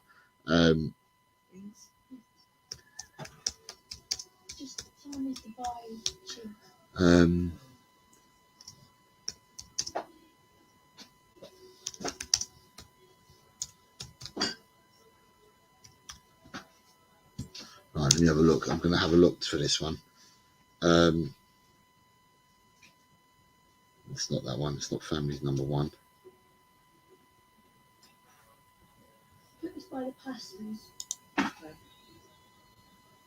Right, I can't remember the name of the people that I'm looking for. But anyway, it'll come back to me. Sarah Milligan, Jose, I'll send you some Carl Barron. Dakar Hussein, Glenn Robbins, lol, his uncle Arthur, and Russell Coy are so funny. Daniel, buenas noches a toda la familia. One love to you as well, Daniel. Lenny Max saying The Office and The Inbetweeners. Not the 9 o'clock news. The 11 o'clock show. Yeah, these are all shows that was, yeah. Billy Connolly and Dame Edna Everage. That Ellie bird off the 9 o'clock news is pretty funny. The late night good night, never wake up. The late night good night and never wake up from the Scott M show. And Bobby K says Andrew Dice Clay was one of the best ever. Female, I'll go with Sarah Silverman. Right, I'm trying to remember bloody comedy TV shows in the 90s. Right, and it'll come back to me exactly who I'm thinking of. So you had Martin, The Fast Show, Father Ted, Cold Feet. No, that's not what I'm looking for. Am I going back? What I'm thinking of, am I looking, and what I'm thinking of is really old, a lot older. It used to be English humour that I'm looking for, and I can't even bloody see it.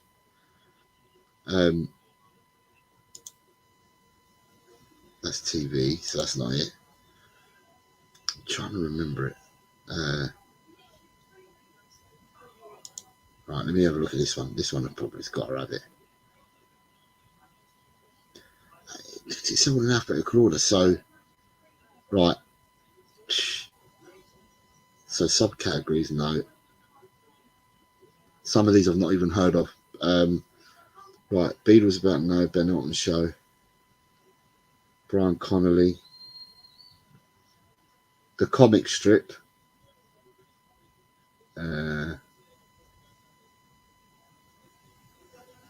Right, someone's going to be able to tell me.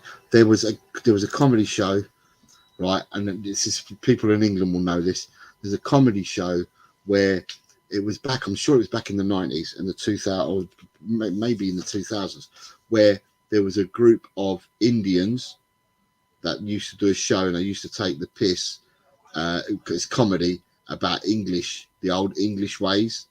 And I can't remember the name of the show, but there's a few comedians that have gone on from that to star in theatre. They've gone on to become directors. They've gone on to be on soaps and stuff like that. And I can't remember who they were, what the name of the show was, but it was a good show. So we've now got Chan saying a lot of British comedians appear on 8 out of 10 Cats. Does Countdown, hosted by Jimmy Carr, R.I.P. Sean Locke. Neil saying French and Saunders were supreme, and that's with a couple of other talent contenders, Victoria Wood and Tracy Ullman. Going back even more years ago, I love the two Ronnies, were legends, absolute comic geniuses. Are they the ones that did the fork? Yeah, fork handles, not four candles, but fork handles. They did that sketch. It was absolutely brilliant. David Shear's going for porridge. David Shear saying George and Mildred. David Shear, did you ever live in England? You must have done, because these are all like old famous. God, you're talking about the 1970s, 60s, and 70s here. Porridge was excellent, says Neil. The Kumars, that's the one. David Shear, the Kumars. The Kumars was that used to have me in. That used to have me in tears. The Kumars. The Kumars was brilliant. Is it the Kumars? Is the Kumars about a family? Because the one I'm thinking was the Indian. They were all Indian, and they used to do sketches. They did sketch shows. So I'm not sure it was the Kumars. The Kumars used to make me laugh. I'm sure it was called something else. But it was a whole Indian load of comedians, and they did sketches. They always did sketches. It was really, really good. Neil saying it ain't half hot, mum. They kind of said, for quotable comedy, I grew up on Monty Python's It's Just a Rabbit. But it's a very vicious rabbit. Dead awaits you with sharp pointed teeth. Yeah, Monty Python, excellent. 40 Towers, if no one said it, 40 Towers was excellent as well. The Sharmas, I'm not sure it was called the Sharmas, was it? I'm not sure now, but it was a whole host of Indian comedians, both male and female, and they used to do sketches. It ain't half hot, mum. We've got. Yes, I can see it. Yeah, you've done my my blue cockerel. So in the top right hand corner, as I see it now, I've got my blue cockerel there. Fantastic. The Kumars at number 41. Yeah, I've seen it. Thank you. Same here. Right. Yes. Of course he did. Right. Who else have we got? I called him Sharmas in there. I called him Sharmas and their Kumars. Can I tell I come from Bethnal Green? What's Ellie saying? Ellie's saying, the show you are looking for, and the main man when my daughter Sophia was at University of Sussex, he Wax the chairman. Basil 40, yeah, Basil 40 was the bomb, Jazz Fusion. If you listen to the LP of Python Live at Drury Lane, that is amazingly funny. Some of the best ever, Bobby Kay saying, Richard Pryor, George Carlin, yeah. Kumar's was always on Friday nights. Not a good time, was always out getting baked. Kumar's will stay at home with mums, not my cuppa. Why is there no blue food, Bobby? Right, I'm not sure. Right, next question we've got. Huh? Whose was it? The other one. Okay, fair enough. Sorry. Right, so Pottermax asked a question. So Pottermax says, for you, what is your take on a world-class player?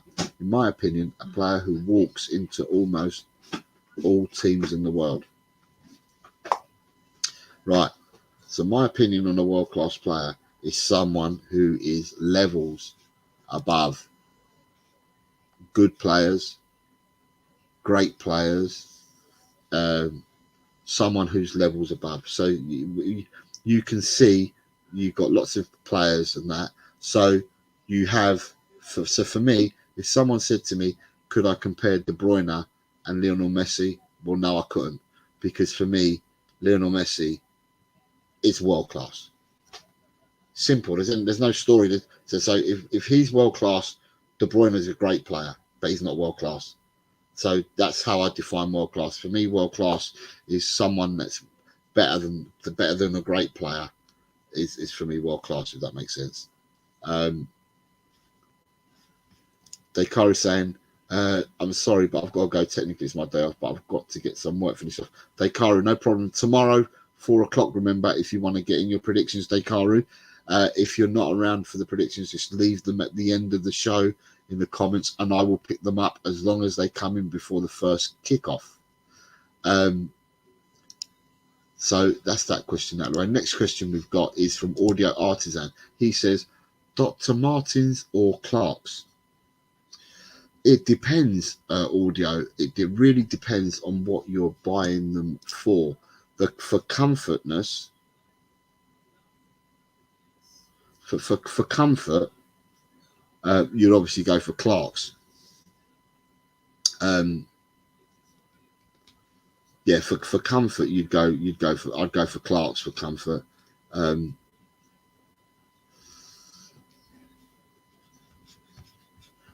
Right, so David, you're asking me for the show tomorrow is at 4 p.m. GMT. So that would make it midnight for you tomorrow, which means that you're probably in bed. How did you get me your predictions last week, David? Because however you got me your predictions last week, I was able to get them that way. I've got them off you like that. I don't know. Was you live in the show last week on Friday when we did it? Because you definitely entered last week, but I just can't remember how you got them across to us. Is Clark's international? I'm not sure whether Clark's. Goodness gracious me. That's the one. Bobby K. Goodness gracious me. That is the one. That was absolutely brilliant. They absolutely, goodness gracious me, is the program I'm talking about. That was so funny. Goodness gracious me. They absolutely ripped society and ripped the way the people portray themselves here in England. Absolutely brilliant. It was comedy genius. Goodness gracious me. Fantastic. That's the show that I was thinking of, and to me that's great comedy. So if you're looking for comedians and comedians, look no further than Goodness Gracious Me. It's well worth viewing. It's absolutely, if you understand the humor, absolutely brilliant. Absolutely brilliant. So has he come back to me? Goodness gracious me. So Clark's, are they international? I'm not sure. I used to have to wear Clark's in boarding school, is what Lenny Mack says. Neil says, other Pythons says, did you see them stop press? The arseholes rejected him. Okay, so David, so you caught the show last week. So if you caught the show last week, then we're doing the predictions on the show. But like I said to you, mate, if you don't catch the show, then as long as you put it on to the comments after the show, so you can't go to Hotel Cockerel, look at the comments after the show, you're aware because you quite often leave comments. If you then put them there, as long as they come in before the first kickoff, which on Saturday, I believe is at 3 p.m. English time, because I don't think there's any early kickoffs this weekend. I'll just confirm that. Yeah, the first games all kick off at 3 o'clock. So as long as I get them before then you're safe, mate. You're safe. Phil P.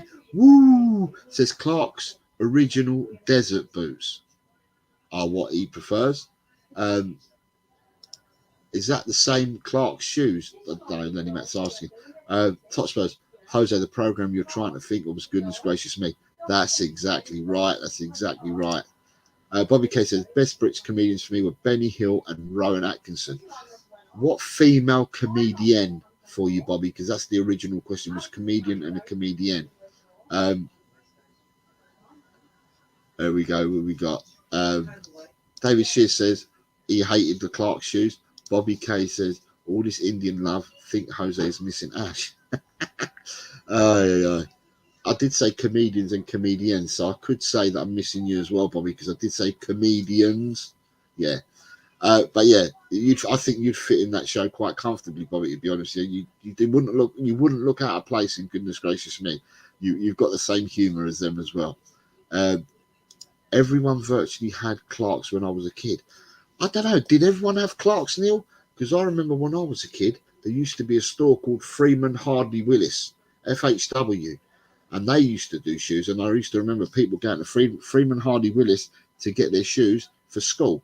I also remember people going to Woolworths to buy school shoes and plimsolls, you know, them, the bastard black ones that we used to have to wear sometimes. Yeah,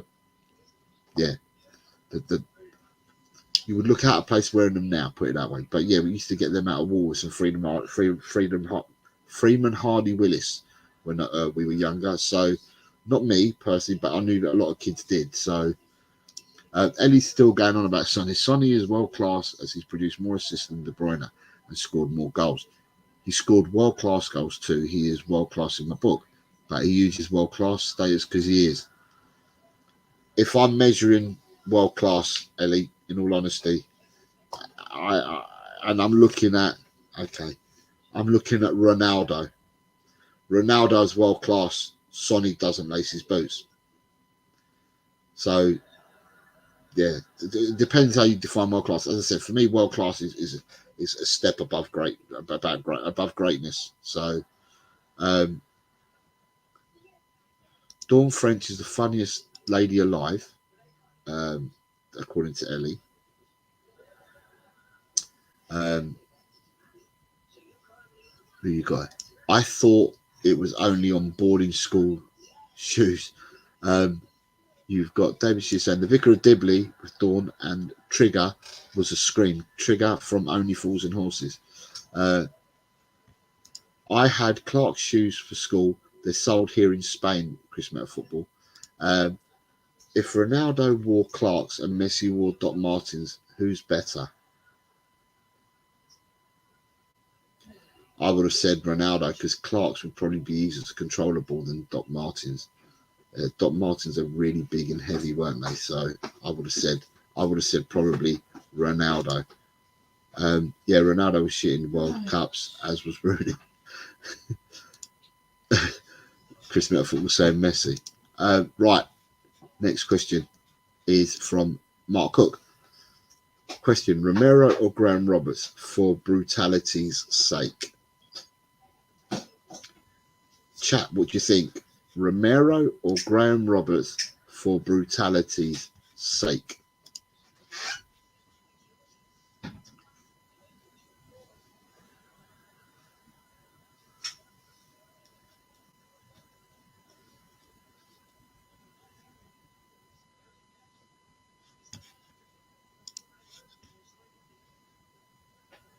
Ellie's saying Graham Roberts all day long for that question.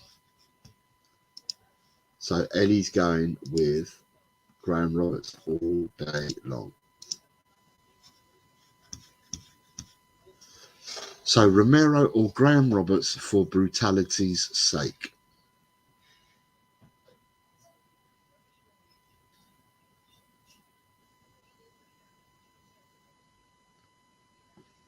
Yeah, but Jazz Fusion is pointing out to you, David, that Ronaldo won the Euros. You know, Ronaldo's. So who are we basing this? Ronaldo against Rooney? Well, there's no competition, is there really? Because Ronaldo's won the European Championships with Portugal. He's won. I don't know. I stopped counting how many Champions Leagues he's won. Ballon d'Ors that he's won. I think there's just no competition. They're both similar age, but there's no competition. One went and improved himself as he got older, and the other one went down the route of getting worse as he got older and doing things that he shouldn't have done as he got older. Sanchez is saying Mr. Roberts for brutal with style.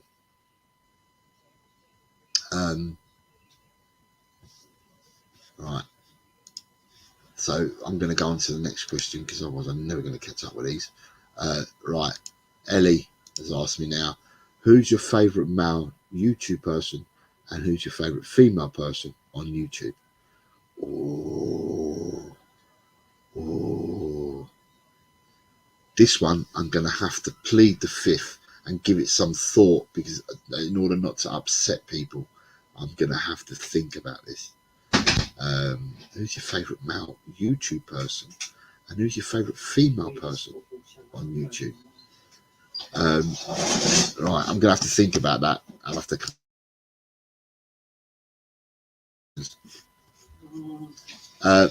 Next one is Tiswas or Swap Shop. Tiswas or Swap Shop. I preferred Tiz was. Because when I was a youngster, Tiz was if you watch Swap Shop, it was very, very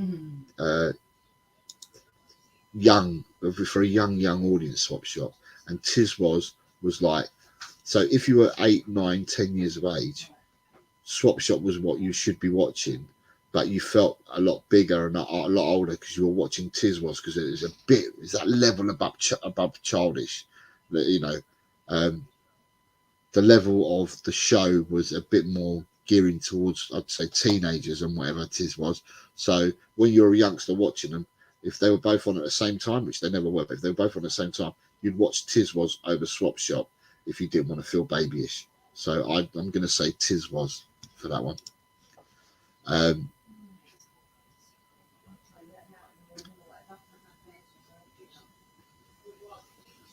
Tough question.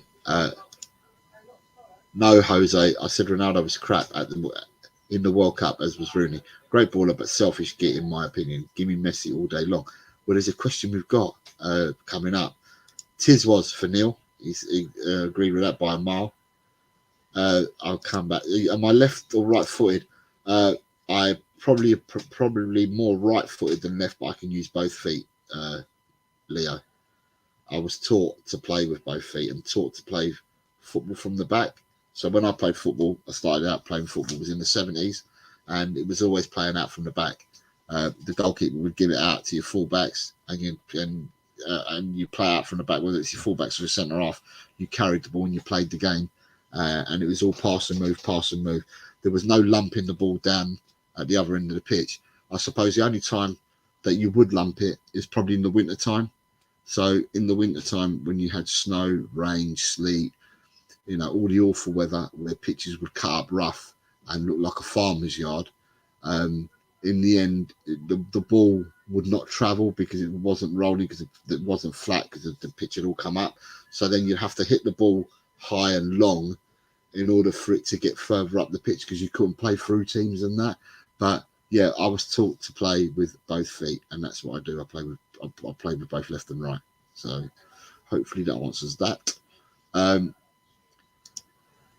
Favourite male, that bloke with the hot tits, Razor Ruddock. Favourite chick, the favourite chick with the whoopers, Razor Ruddock. Okay. Tiz was anarchaic, says Neil. Tiz was all day, it was crazy. Messi is a Swiss Army, Cristiano Ronaldo is just a knife. Tiz was, yeah, Sally James. Sally James was in Tiz was, yeah. Tiz was, great song by a Nottingham band. You Can, Jose, was cultured. Man, when I was a kid, all we got told was to hoof it and lump it up. Yeah, Lenny, I don't know how old you are, mate, but when, as I said, when I played, we did play from the back, and that's how we were taught to play. We were taught to play football, and that you kept the ball and you played it, and you made space and stuff like that. And we were taught that from an early age. But like, as I said, by the time you got, so when you started playing football in August and September, although back then we didn't play many games in August, we tended to start the seasons off in September. The seasons have got earlier as the greed from the TV company. The seasons got earlier, and you've got all these other, you know, international fixtures that I put in and all these other competitions. But the season used to run basically from September to May, and even then, it's a lot of the time the season actually finished in April, because in May you would have the FA Cup final, which was a day out on its own. So yeah, by the time it came to November time, where the winters that we used to get here in England, where you get snow, sleet, rain, and all sorts, in the end, we you'd on them kind of pitches that look like a farmer's field, if you like, you had to end up lumping the ball, because the ball wouldn't stick, because it wouldn't roll and it wouldn't stick. So then in the end, we had to end up lumping the ball. But then when the pitches got better in February, March time, you were back to playing football again. But then also, what I will say is, I remember playing football back in them days when and what you'd do is you'd have a right bombardment of a season, because so many games would have been called off because of the weather, that you had to play catch up with your games towards the end of the season. I mean, in the professional leagues, you don't have what you have at the moment. So you have undersoil heating and you have protection for pitches. Back in the day, some people here in the chat will remember how many games used to get called off at weekends because the pitches were unfit to play on, and that was League One sides as it was back then, because it was Division One sides, because that was the old Premiership back in the day was Division One sides. Games at Anfield, at Liverpool, at Man United, all the top grounds would get called off because the pitches, yeah, you just couldn't play on them, just unplayable. So yeah, things have changed a hell of a lot since I started playing. I still play now. I play 3 times a week, and I enjoy it. I enjoy it as much as what I did when I was younger. I tried to relive my youth badly, because now I do the chasing, and I chase around 16, 17, 18-year-olds, and at my age that's pretty difficult to do.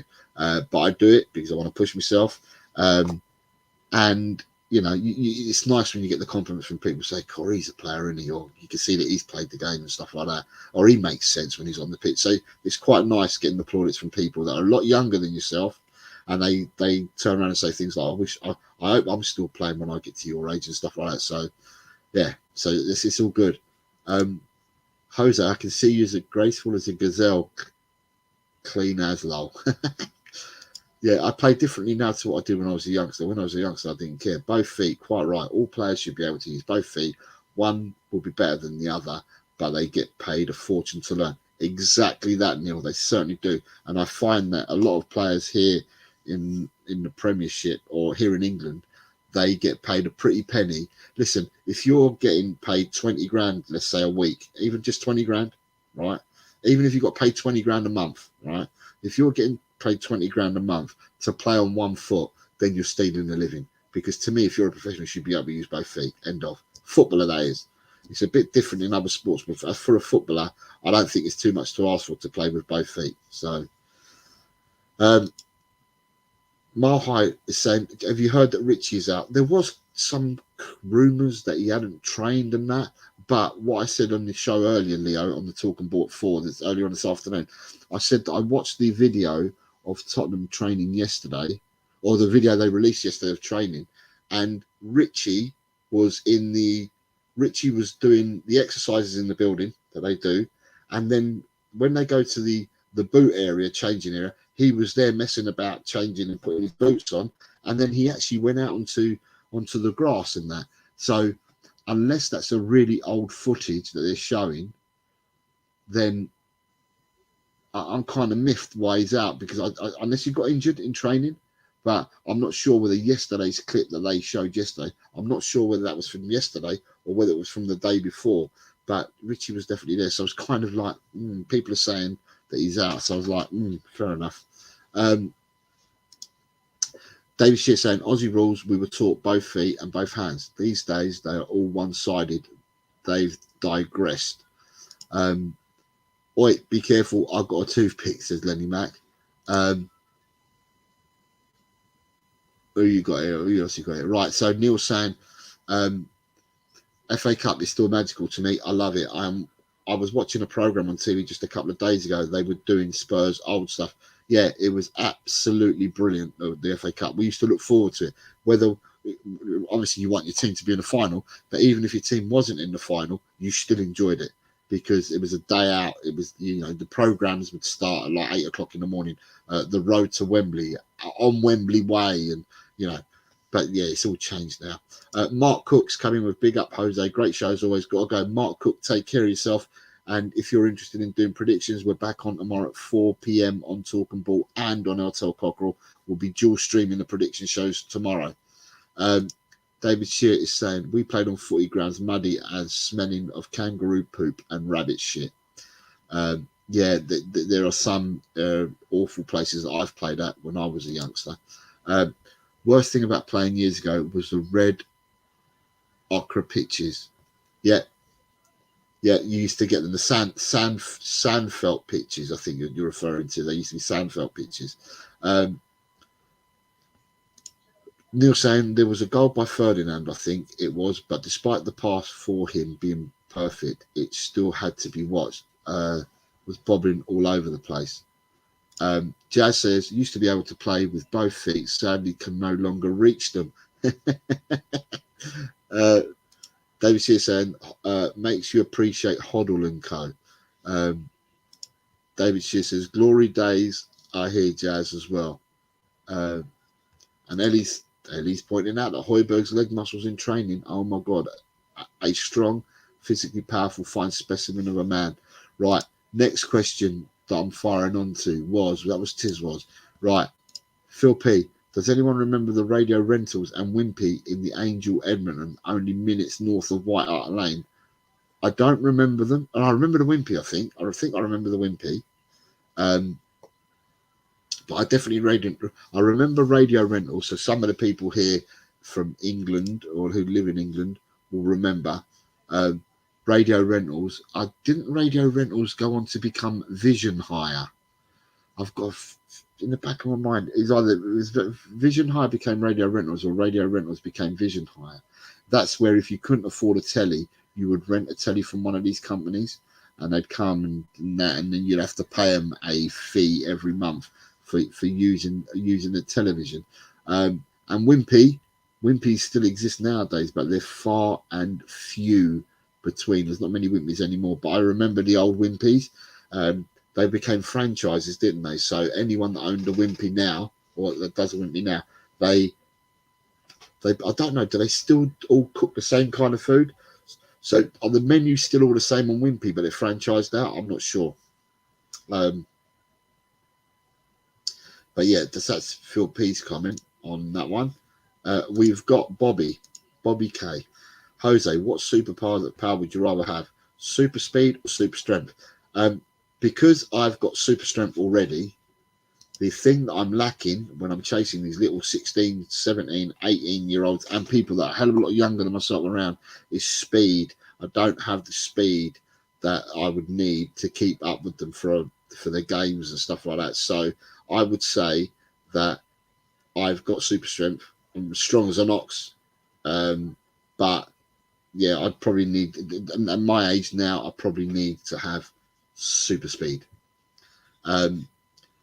Neil says, I went into the first McDonald's in the country, opened in Woolwich.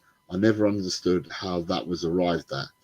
I remember going to McDonald's in 1970.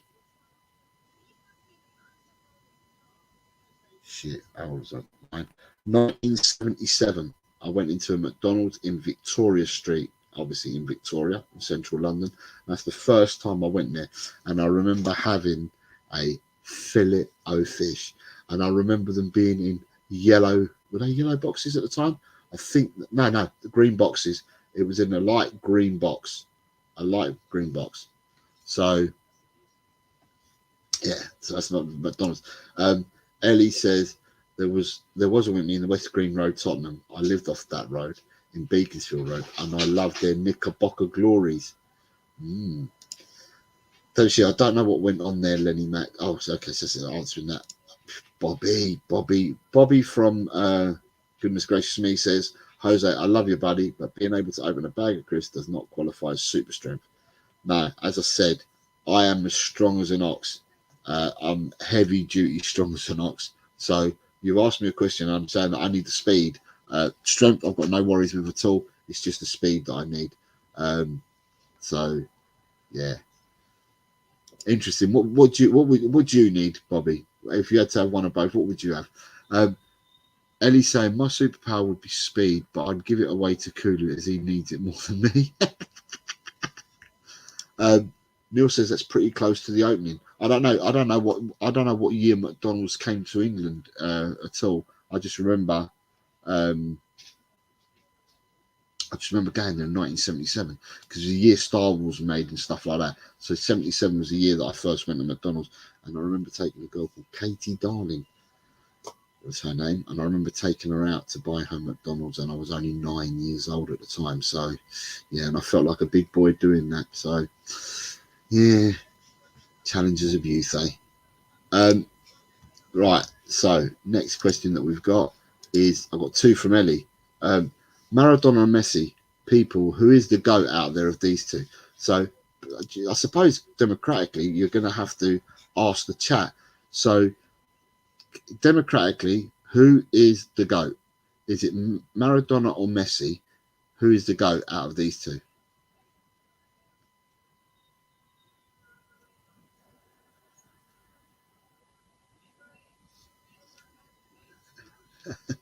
I'm pissing myself. I'm laughing at your comment. I'm laughing at your comment.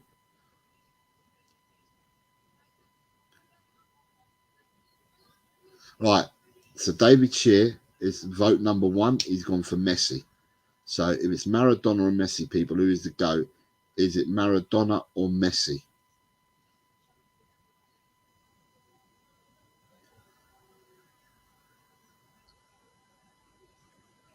I'm going to say something that might sound controversial in a minute, but I want to see who people are voting for.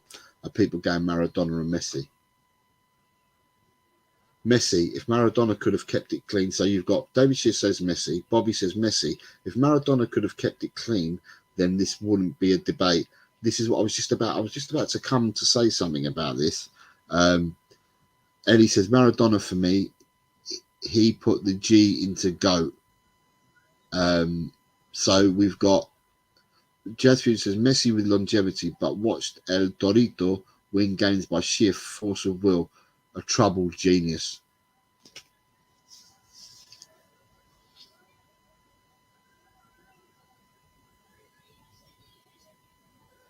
So far we've got Messi for longevity, right? So Jazz is probably saying, so you got 1 for Maradona and you got 3 for Messi at the moment, but with some caveats being put in there at the moment from the chat. Anyway, Tot Spurs, Maradona marred his career, so Messi for you.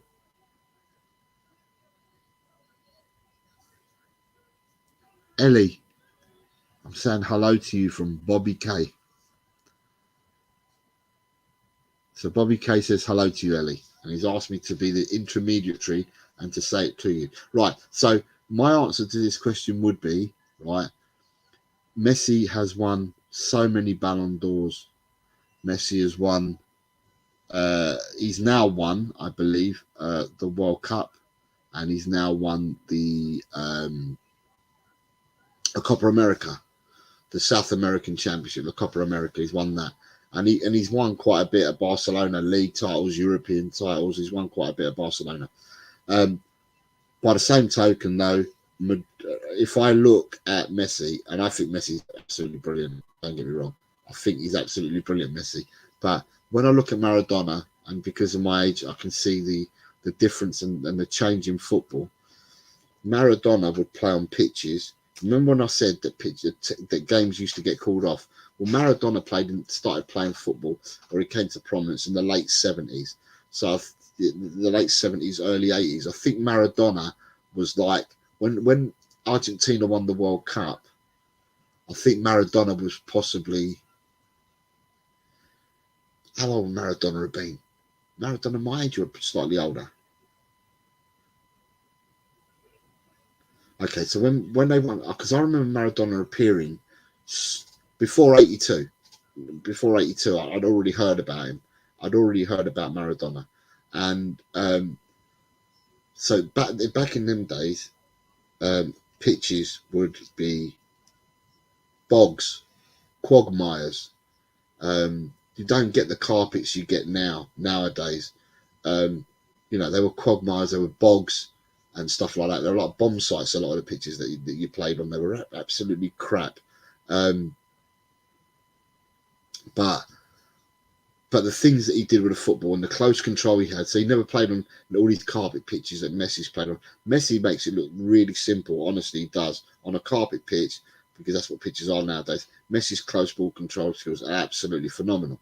But Maradona had that. But Maradona did that when there was quagmire and shit heap of pitches, because that's the pitches weren't like they are now back in the 80s when Maradona played. Obviously, over the years, they've got better and better. And so therefore, Maradona was absolutely sublime. Yeah, if you're talking to me about football ability, I'm going to say Maradona was absolutely phenomenal.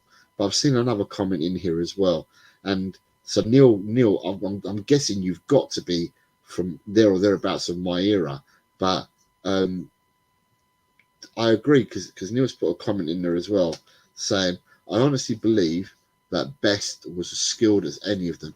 He played in shit years with a heavy ball being tackled by Ron Harris, Normal Hunter, etc. So yeah, so when you look at these players, so you're going back now, right? So let's go back. You're going back to your George Best. You're going back to Pele. Let's go back to Pele. I'm going in for. Let's go back to Pele. Go back to Bobby Charlton's. Go back to Duncan Edwards. May God rest his soul. But go back years ago to these players and how they had to play football with using the footballs that they were using back then, where the leather that it was made out of. If they played on a rainy pitch, the ball would get soaked and the mud would get into the ball and stuff like that as well. So that ball became like a medicine ball. Imagine you having to kick that, control that, head that, do everything you had to do. It was just unbelievable how some of these players, I mean, a lot of these players have gone on to damage themselves because we didn't know what these things were causing people over the years back then. But these people ended up getting damaged by playing football. But yeah, at the end of the day, you know, football was so different back then. And some of the players back then, God, give them carpet pitches. Imagine what they could have done with carpet pitches. So yeah, when you're talking, Bobby, right? Sorry, I don't agree with you, Bobby. You're saying about the quality of players. Football back in the olden days, Bobby, was played and it was a hard man's game. It was a proper game of play. There weren't no pussies out there and stuff like that. People would get stuck in and people would let you know. People would stripe you on a pitch. You know, at the end of the day, you'd get done. And referees couldn't do nothing about it. I mean, I watched a video the other night and they said the most violent football match in history, and they said it was the Leeds-Chelsea 1970 FA Cup final. You watch that on the BBC iPlayer, and it's only like 2.5 minutes long.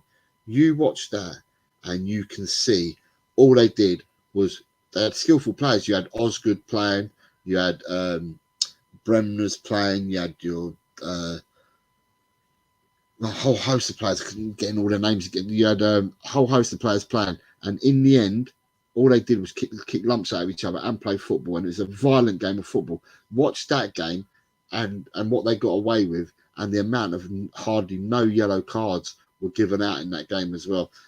You try and put these players on a pitch now, to play on a pitch now. You can't go into people, you can't tackle people, you can't do nothing. Everything has become fancy down. And the one thing I will say about the players, like the players I've mentioned already, if them players played on carpet pitches, oh my God, the skill that you would be able to see, because they did it on bogs and shit pitches, and the amount of skill that they showed then, if they got given a carpet to play on, my God, they'd be absolutely brilliant. And they'd tear shreds off a lot of players. Well, a lot of these players that are so-called deemed to be world-class nowadays. So you go back to your Man United teams. You had Dennis Law, George Best. You go back to Bobby Charlton. You go back to Pele. You go back to Eusebio. If I'm going to go back further, you go back to your Gerd Mullers, your Franz Beckenbauers. All these people, if they played on pitches that you play now, God, they'd be absolute magicians on football pitches.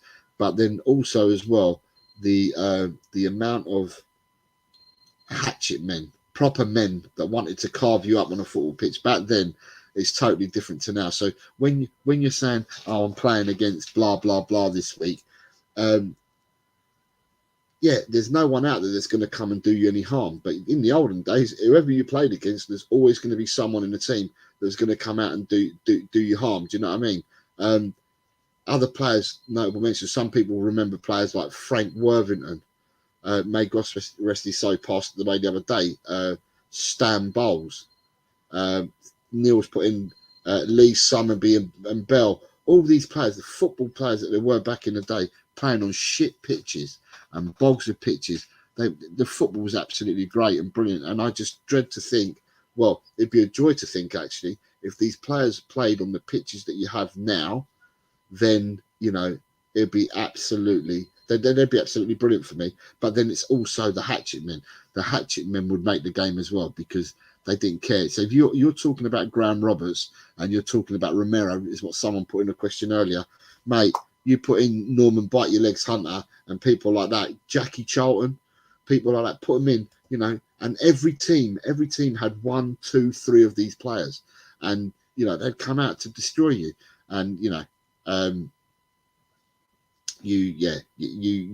see it for yourself. So for me, the GOAT, I'd say, if we're talking on footballing ability and on the pitches they play on and stuff like that, I've got to say that Maradona for me, I'd probably go Maradona, but Messi's won more than what Maradona ever did. But I think that Maradona played in a much harder era, and much shittier pitches and harder footballers against him, where it was easy to. It's easy to pick up yellows and reds now, and you're not allowed to do nothing. Back in them days, they used to kill you. I remember Maradona played that one season for Barcelona, and Goya Cochea from Atletico Bilbao chased him all around the pitch with flying tackles to his kneecaps. He was flying in with 2 foot high studs into his kneecaps. He was trying to break his legs for the whole game. And in the end, I don't know, after about the 29th tackle, he ended up getting a red card. But he got away with the first 28, and he was trying to kill Maradona on the pitch. So you don't get that nowadays. So there we go. And so I've been going on that, and people have been talking about it, and I'll go back to where I was. So have you seen Maradona's skill with a golf ball? Oh my God, he was a football god to me. And it says, until Qatar, Argentina would have said Diego.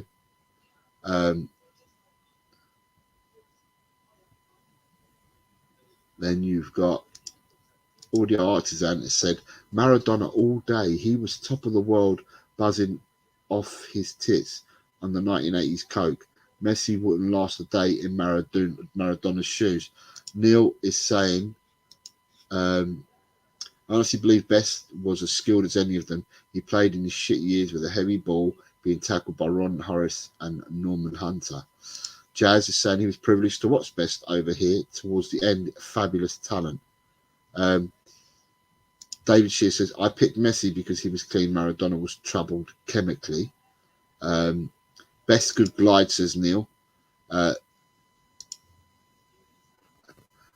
argument could be that pitches were worse then, but the quality of players around them was lower as well. I don't agree because at the end of the day, these players were out to win at all costs, and you had sublime and gifted and skillful footballers, but then you also had proper hard men. And like I said, most of the teams would have 2, 3, maybe 4 players in their team who didn't mind mixing it. They would rough you up, and you don't get that nowadays. You put in one measly piss of a tackle, you get a yellow card. Back then, you could tackle people head height, and that's what people used to do. They used to tackle people head height. Some of the tackles that these players had to endure and that, oh my God. Top Spurs is saying back then there was a bunch of some serious quality players. Neil says Pele was excellent. He would have had lumps kicked out of him. Lenny Mack, Maradona did it in 78 with Ozzy and Ricky Villa, but Pele for me, Pele is 1, Maradona 2. So many 3s, Gazas, Garinchas, Socrates, but always Pele and Maradona 1, 2, and Gaza 3. David Shear, Mark Greaves' achievements even greater than Kane's. Neil was saying, I had a school friend that I had to get taken to the hospital because a wet ball knocked him out. This is what I'm saying. The footballs they played with back then, if you played on a muddy or a wet pitch and then it became muddy, the mud and the wet would soak into the ball, and it'd be like playing with a medicine ball. Ellie saying the quality player in my book, Bobby, were better back in the day. Good evening, Kuva. How are you, mate? Nice to see you. Big up Jose and all in the chat. Yeah, you could say that about every sport, arguably, Jose. I'm not so confident. I mean, if I look something like tennis, I'm just picking on tennis. I don't know why I'm picking on tennis, but if I looked at tennis now and I looked at tennis from before, the players that play tennis now, they wouldn't be able to. Sorry, the older type players like your Bjorn Borgs, your Ivan Lendls, all these great players from the past, I don't think they'll be able to live with the players for now. But the reason for that is because the rackets they play were different. They used to play with the wooden the rackets before, and now the rackets are so much better. The tennis rackets are so much better that I don't think the tennis players could live. The olden tennis players could live with the ones from now. But with football, I think it's reverse. So it depends what sport you're looking at, I suppose. Pele and Maradona bowed down to Messi and Ronaldo and tie their laces. Let me see. Jazz Fusion says also in 78 in Argentina, Kempes, Passarella and the boys. Ellie's coming in with, they weren't prima donnas like they are now, not like the pussies of today's game. Neil's coming with best Law and Charlton. He says Hurst, Moore and Peters. Lee Mack saying that Pele is the greatest. Everyone else, nah, mate. Pele was 17 winning World Cups on his own. Neil has also come back in saying Lee, Summerby and Bell. Dekaru saying nice to see the stream still going. Work is done. Nothing but the weekend from here on in. Dekaru, have a lovely weekend. So Dekaru, if I'm right, it's now 11. I don't know if I might be wrong. Is it 10 past 11 in the morning for you, Dekaru? And if that's the case, you finished mightily early to have the weekend already.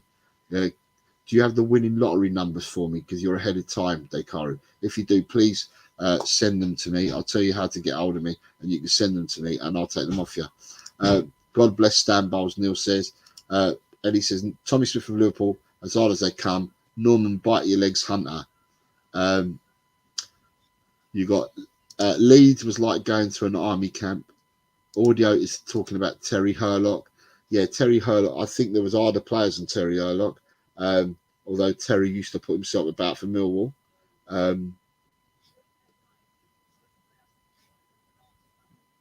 Bobby says that the players today are faster, stronger, and more fit. Jazz Fusion saying Cruyff and the Ajax crew with smoke breaks at half time. Yeah, football was different. Neil saying Sprake, Madley, Cooper. This is Leeds, isn't it? Sprake, Madley, Cooper, Bremner, Charlton, Hunter, Gray, Clark, Jones, Giles, and Lorimer. That was the Leeds team of the 70s. Real non-Spurs players: Tony Curry, Alan Hudson, Matt Letizia, Mick Shannon, Stan Bowles, Steve Cotwell, Gary Burles, Steve McManaman, Brian Little, Alan Devonshire, Trevor Brooking. There are so many. Who else we got here? Please stop it. Pele's number one. So Lenny Mack's not looking any further than number one being there. Neil saying there is skill and there is kick you in the air, mix in that Leeds 11. So yeah, Leeds 11 had a spot of everything is what you say. Chad Fusion, Van Basten is a good striker as I ever saw until the Italians destroyed his ankles. And Achilles, yeah, Van Basten was some player.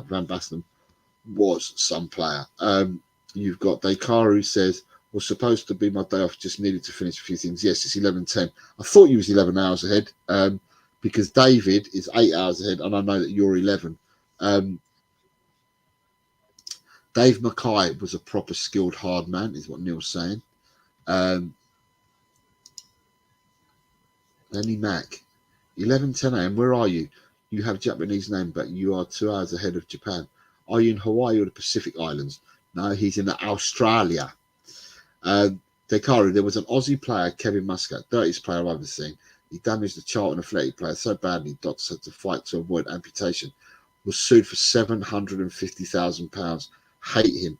Muscat doesn't have a patch on some of the players that we're talking about, Dekaru. Kuba says, Billy Whitehurst, you said to fight Gypsy bare knuckle champions for extra money. Monstrously tough player. Yeah, Billy Whitehurst was one of the players that played back in the 70s, if I remember rightly. Billy Whitehurst played around in the 70s. Ellie said that Peter Lorimer had the hardest recorded shot in British football.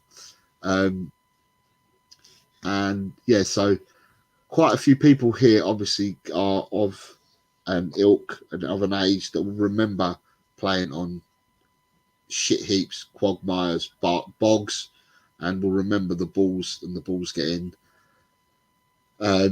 wetter and becoming muddier and damaging people, and how the football was way different. As I said, now football's played on carpets. Basically, it's just played on carpets. So, right, she's coming with favourite cartoon show and favourite character. Favourite cartoon show and favourite character. Do you mean a favourite cartoon show and a favourite character from that cartoon show? I used to like Wacky Races when I was a kid. So I used to like Dastardly and Muttley from Wacky Races. I like the original Scooby-Doo, and I like Shaggy. Yeah, I like Shaggy from the original Scooby-Doos.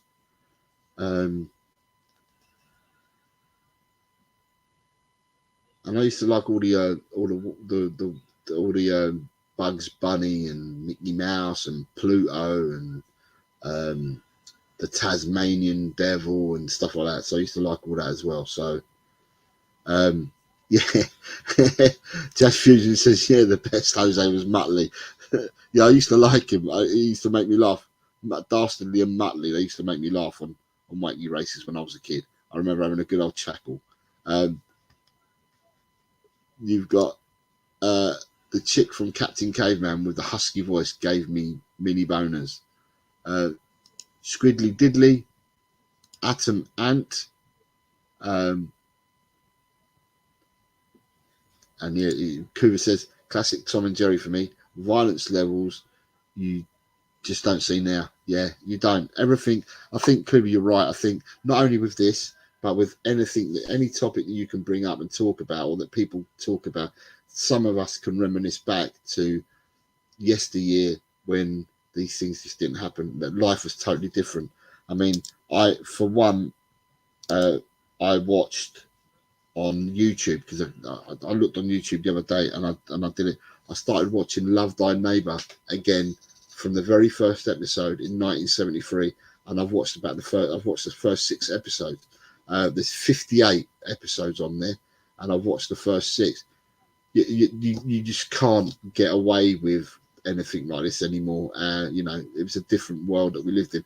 People were talking about comedies earlier and saying, you know, talking about Monty Python, and people were talking about stuff like that. I was talking about Goodness Gracious Me, and there's all stuff like that. You just don't, you don't get that kind of comedy anymore because you're not allowed to. Things have changed so much, and it's like anything. When you talk about football, football's changed.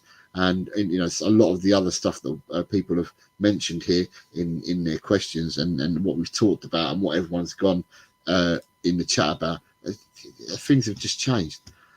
Neil says secret squirrel. David Shear says apparently I have a Muttley laugh. Who's this? So Just Fusion says Roadrunner with Wile E. Coyote for cartoon violence. David says banana splits on a Sunday here. And Neil remembers the days that we had 3 channels, I think. And David Shear says Roadrunner. Oh, yeah, Roadrunner. Right. Ellie, another one. So I've now caught up with all the questions. So the question that Ellie's now posed to me, Rocky and Bullwinkle, Dekaru said. Ellie's saying to me, who's better, Jimmy Greaves or Harry Kane? Who's better? Right. I'll leave it to the chat for the time being to answer this.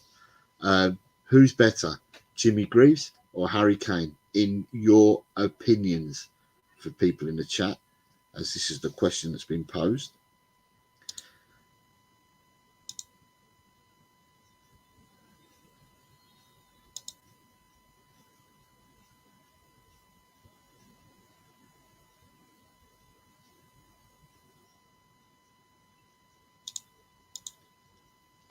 Right, so we have got Neil says Kane as a comeback, as he can come back to play in midfield, I believe.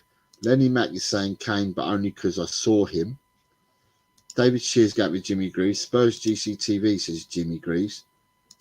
Neil says, but Greaves was good and still he was God and still is for me. Jazz Fusion says, I never saw Greaves, so we'll sit this one out, Ellie. So if you never saw Greaves, Jazz, you've seen Kane play. Do you rate Kane?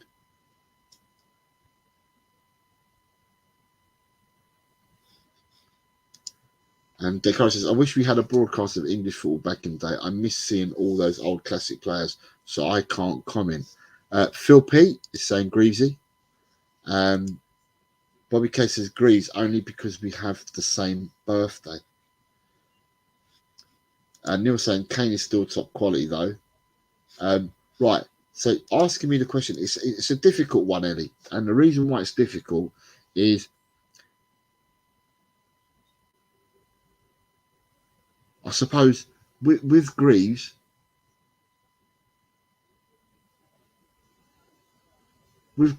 I think Greaves done it the whole of his career. So Greaves was the player that Greaves was. He was from day one, so to speak. Where Kane had to craft to get where he got to. Kane had to craft. Kane had to change styles of play and evolve and keep evolving to become the player he's become. And I will say, Kane worked really hard at it. Kane did. He worked extremely hard at it. But for natural ability, I think it just came naturally to Jimmy Greaves. Jimmy Greaves is just a natural goal scorer, and it all just came naturally. And I think that that with Greaves, Greaves it was natural. He started like that from day one when he played. He was a natural at it, where I think Kane's had to work. But don't get me wrong, Kane's worked extremely hard to get to be the player that he is now. And obviously we know that he's broken Greaves' record. But again, football was played in a different era back then.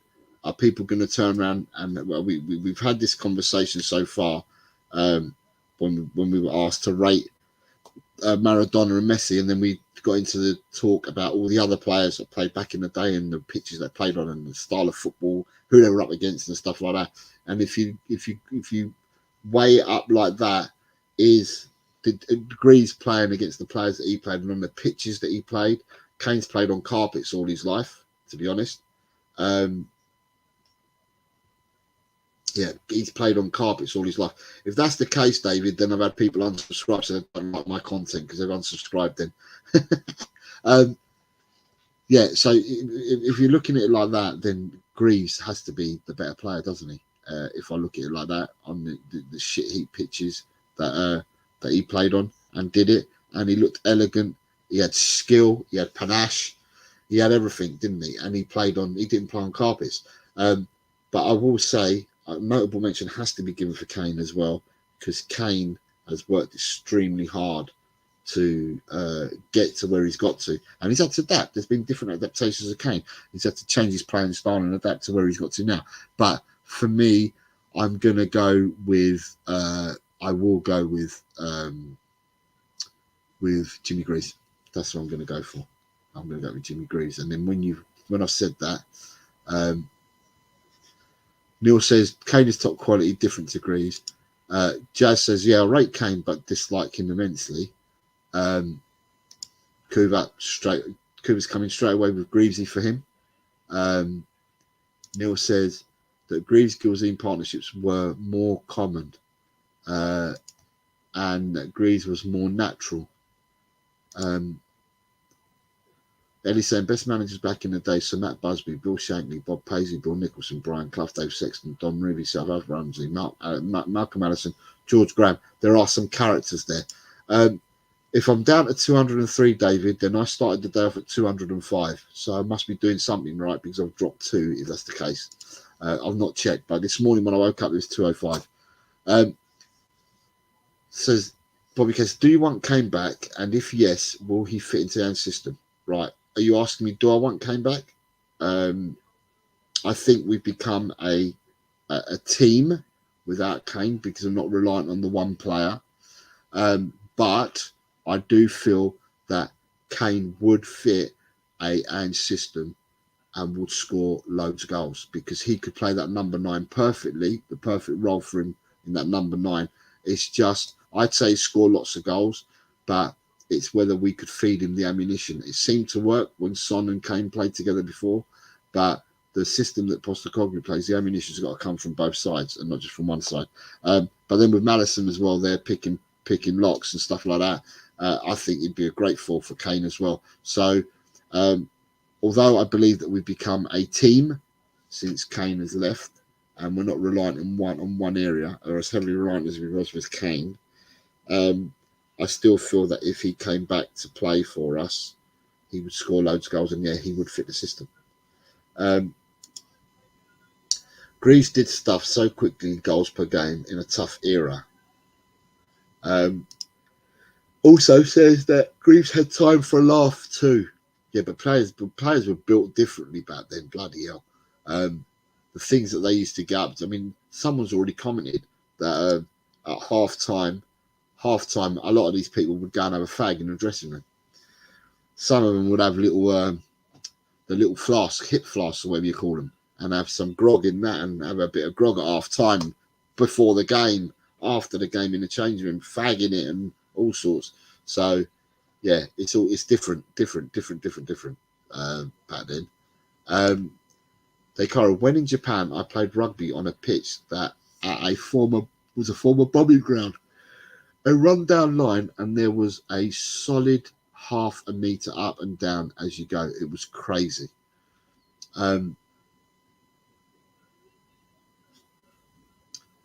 Right. I'm going, so Eddie's going with Greavesy. Jazz Fusion says, Kane doesn't press, so he wouldn't fit perfectly. Kane doesn't run for the others either. I'm just saying, Jazz, I think he'd score lots of goals in the system, whereby that if he just gets fed, he'll score.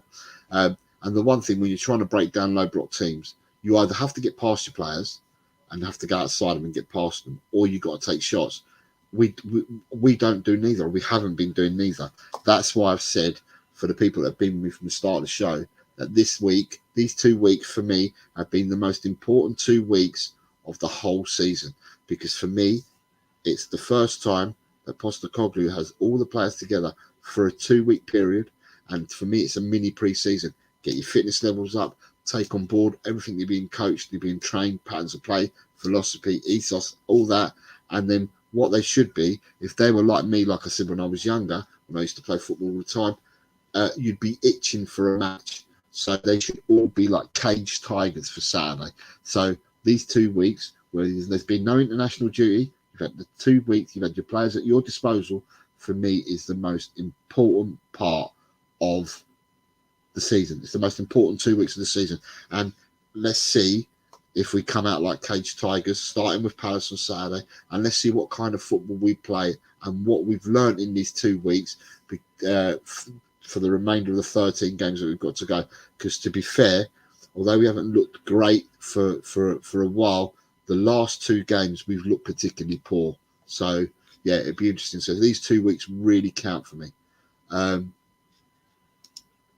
David Shear saying Derm's his watch-alongs are awesome. We're actually doing a watch-along on Saturday for the first time between Talk and Ball and El Tel Cockerel, because people have been asking for it. But the only thing is that we can't get the whole crew together because Ellie's looking after her daughter at the moment, and Ash has work commitments, so can't be there Saturday. But I think Saturday it'll be Colin, Chang, and myself. So the other 3 of us will be there for the watch-along. I don't really like doing watch-alongs. I like watching football at my own tempo, my own speed, and taking it all in of what I see and then getting my thoughts. To actually sit there and have to relay to people is going to be a bit more different for me. But yeah, on Saturday we're doing a watch-along. I think we're starting half an hour before the game kicks off. So I think we're starting at 2:30. It'll be the first time we've done it, so it's going to be a trial and error. We're nowhere near going to be as good or as big, I wouldn't have thought, as all the other channels that currently do it or have done it, but we're going to give it a go and see what happens. Yes, we'll take over Richie. Would hope by this point they would look to do better than either. I must have missed something. I have a picture in one book where the player is taking his last drag as he comes out just before crossing the white line. This is what football used to be like. It's what football used to be like. Kane would have us in the top 3 for sure this season. Jazz Fusion says, well, Jose, since they aren't currently playing the system, you would have a valid point. Top Spurs, for a mop-up show, you have gone above and beyond, Jose. Nice one, bud. Top Spurs, if you're leaving, mate, I look forward to seeing you tomorrow and crossing swords with you again on the predictions, because you are my nearest challenger, my friend. David Shear has been listening to me for the last 2 weeks. All the squad are auditioning in the next 13 for the next 13 games. I think you're saying there. Just said this 2 weeks will show if they figured out how to beat a parked bus. That and most things, like I said, Jazz. For me, I think it's 2 weeks, right? And for me, if I was in that squad or in that team and in the squad, if I go back to the days when I played football, I would be a caged tiger. I'd be wanting to get out there and play football. If I've not been able to play football, the times that we used to get games called off were purely because of pitch related. So it wasn't because there was a fixture congestion. It was pitches that were poor to play on. So it was postponements. And we were itching. Every time there's postponements, you were just itching for your next game to be on. You wanted to go out and play football. So I'm just hoping that these players have got some oomph about them, some pride about them, and they've trained hard for 2 weeks. They've taken on board everything they've done, and that they all come out like caged tigers. And that's 1 to 20. So that's the 11 players that start, the 9 that are on the bench, and even the players that have been left out. I want them all to feel like caged tigers. So it remains to be seen. But as I said, let's hope, because we need to do something different. We need to do something different. I used to try and keep up count of shots that were missed that I reckon Kane would have scored, plus times we've passed and he would have shot. Yeah.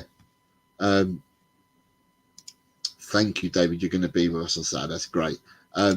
We've got Neil says, if we can get the mentality when we play like we can score 5 a game, then we might just get top 4 with some points to spare. Audio Artisan says Gaza and Ginola were smokers, so was Rooney. There's about 1 million trillion players that were smokers. Right, just looking at the time, guys, it's now coming up to it's now midnight, and I've got work in the morning, so I may have to call this stream at the end of it. I've been on for 2 hours and 28 minutes. I've had fun. It's great to have you guys here. It's really good that you guys get involved with all the questions that are asked. I don't have to answer them, man. You answer them yourself, and you answer and you talk amongst each other, which I think is absolutely brilliant. Love the chat. Love what you're all doing. It's fantastic. For those that are not aware, we'll be back on tomorrow at 4 p.m. GMT, English time, to do the prediction shows. We'll be running it from Talk and Ball and from here. So therefore, those that want to enter for the first time, please, you're more than welcome to come and play with your predictions for the first time. And for those of you who already do it, then yeah, please join in tomorrow and we'll give it a go. So and then apart from the show tomorrow at 4 p.m, we'll then be doing the watch along as a first trial on Saturday at 2:30. So thank you very much for joining. You guys have made the show. You lot are bloody excellent, and you know those that stayed have done really, really well. Thank you very much for all the questions. Thank you very much for sharing your comments, sharing your views, sharing your opinions amongst each other, which is absolutely brilliant. So with that being said, I'm going to leave, and I'm going to nick, as I leave, I'm going to nick the song that we always end up with when we're doing the dual streams or Talk and Ball. So everyone, thank you very much for your continued support. God bless you all. Good night for those that are going this evening time. Have a good day for those that are just starting out Friday morning, and I'll see you tomorrow afternoon. Thank you very much.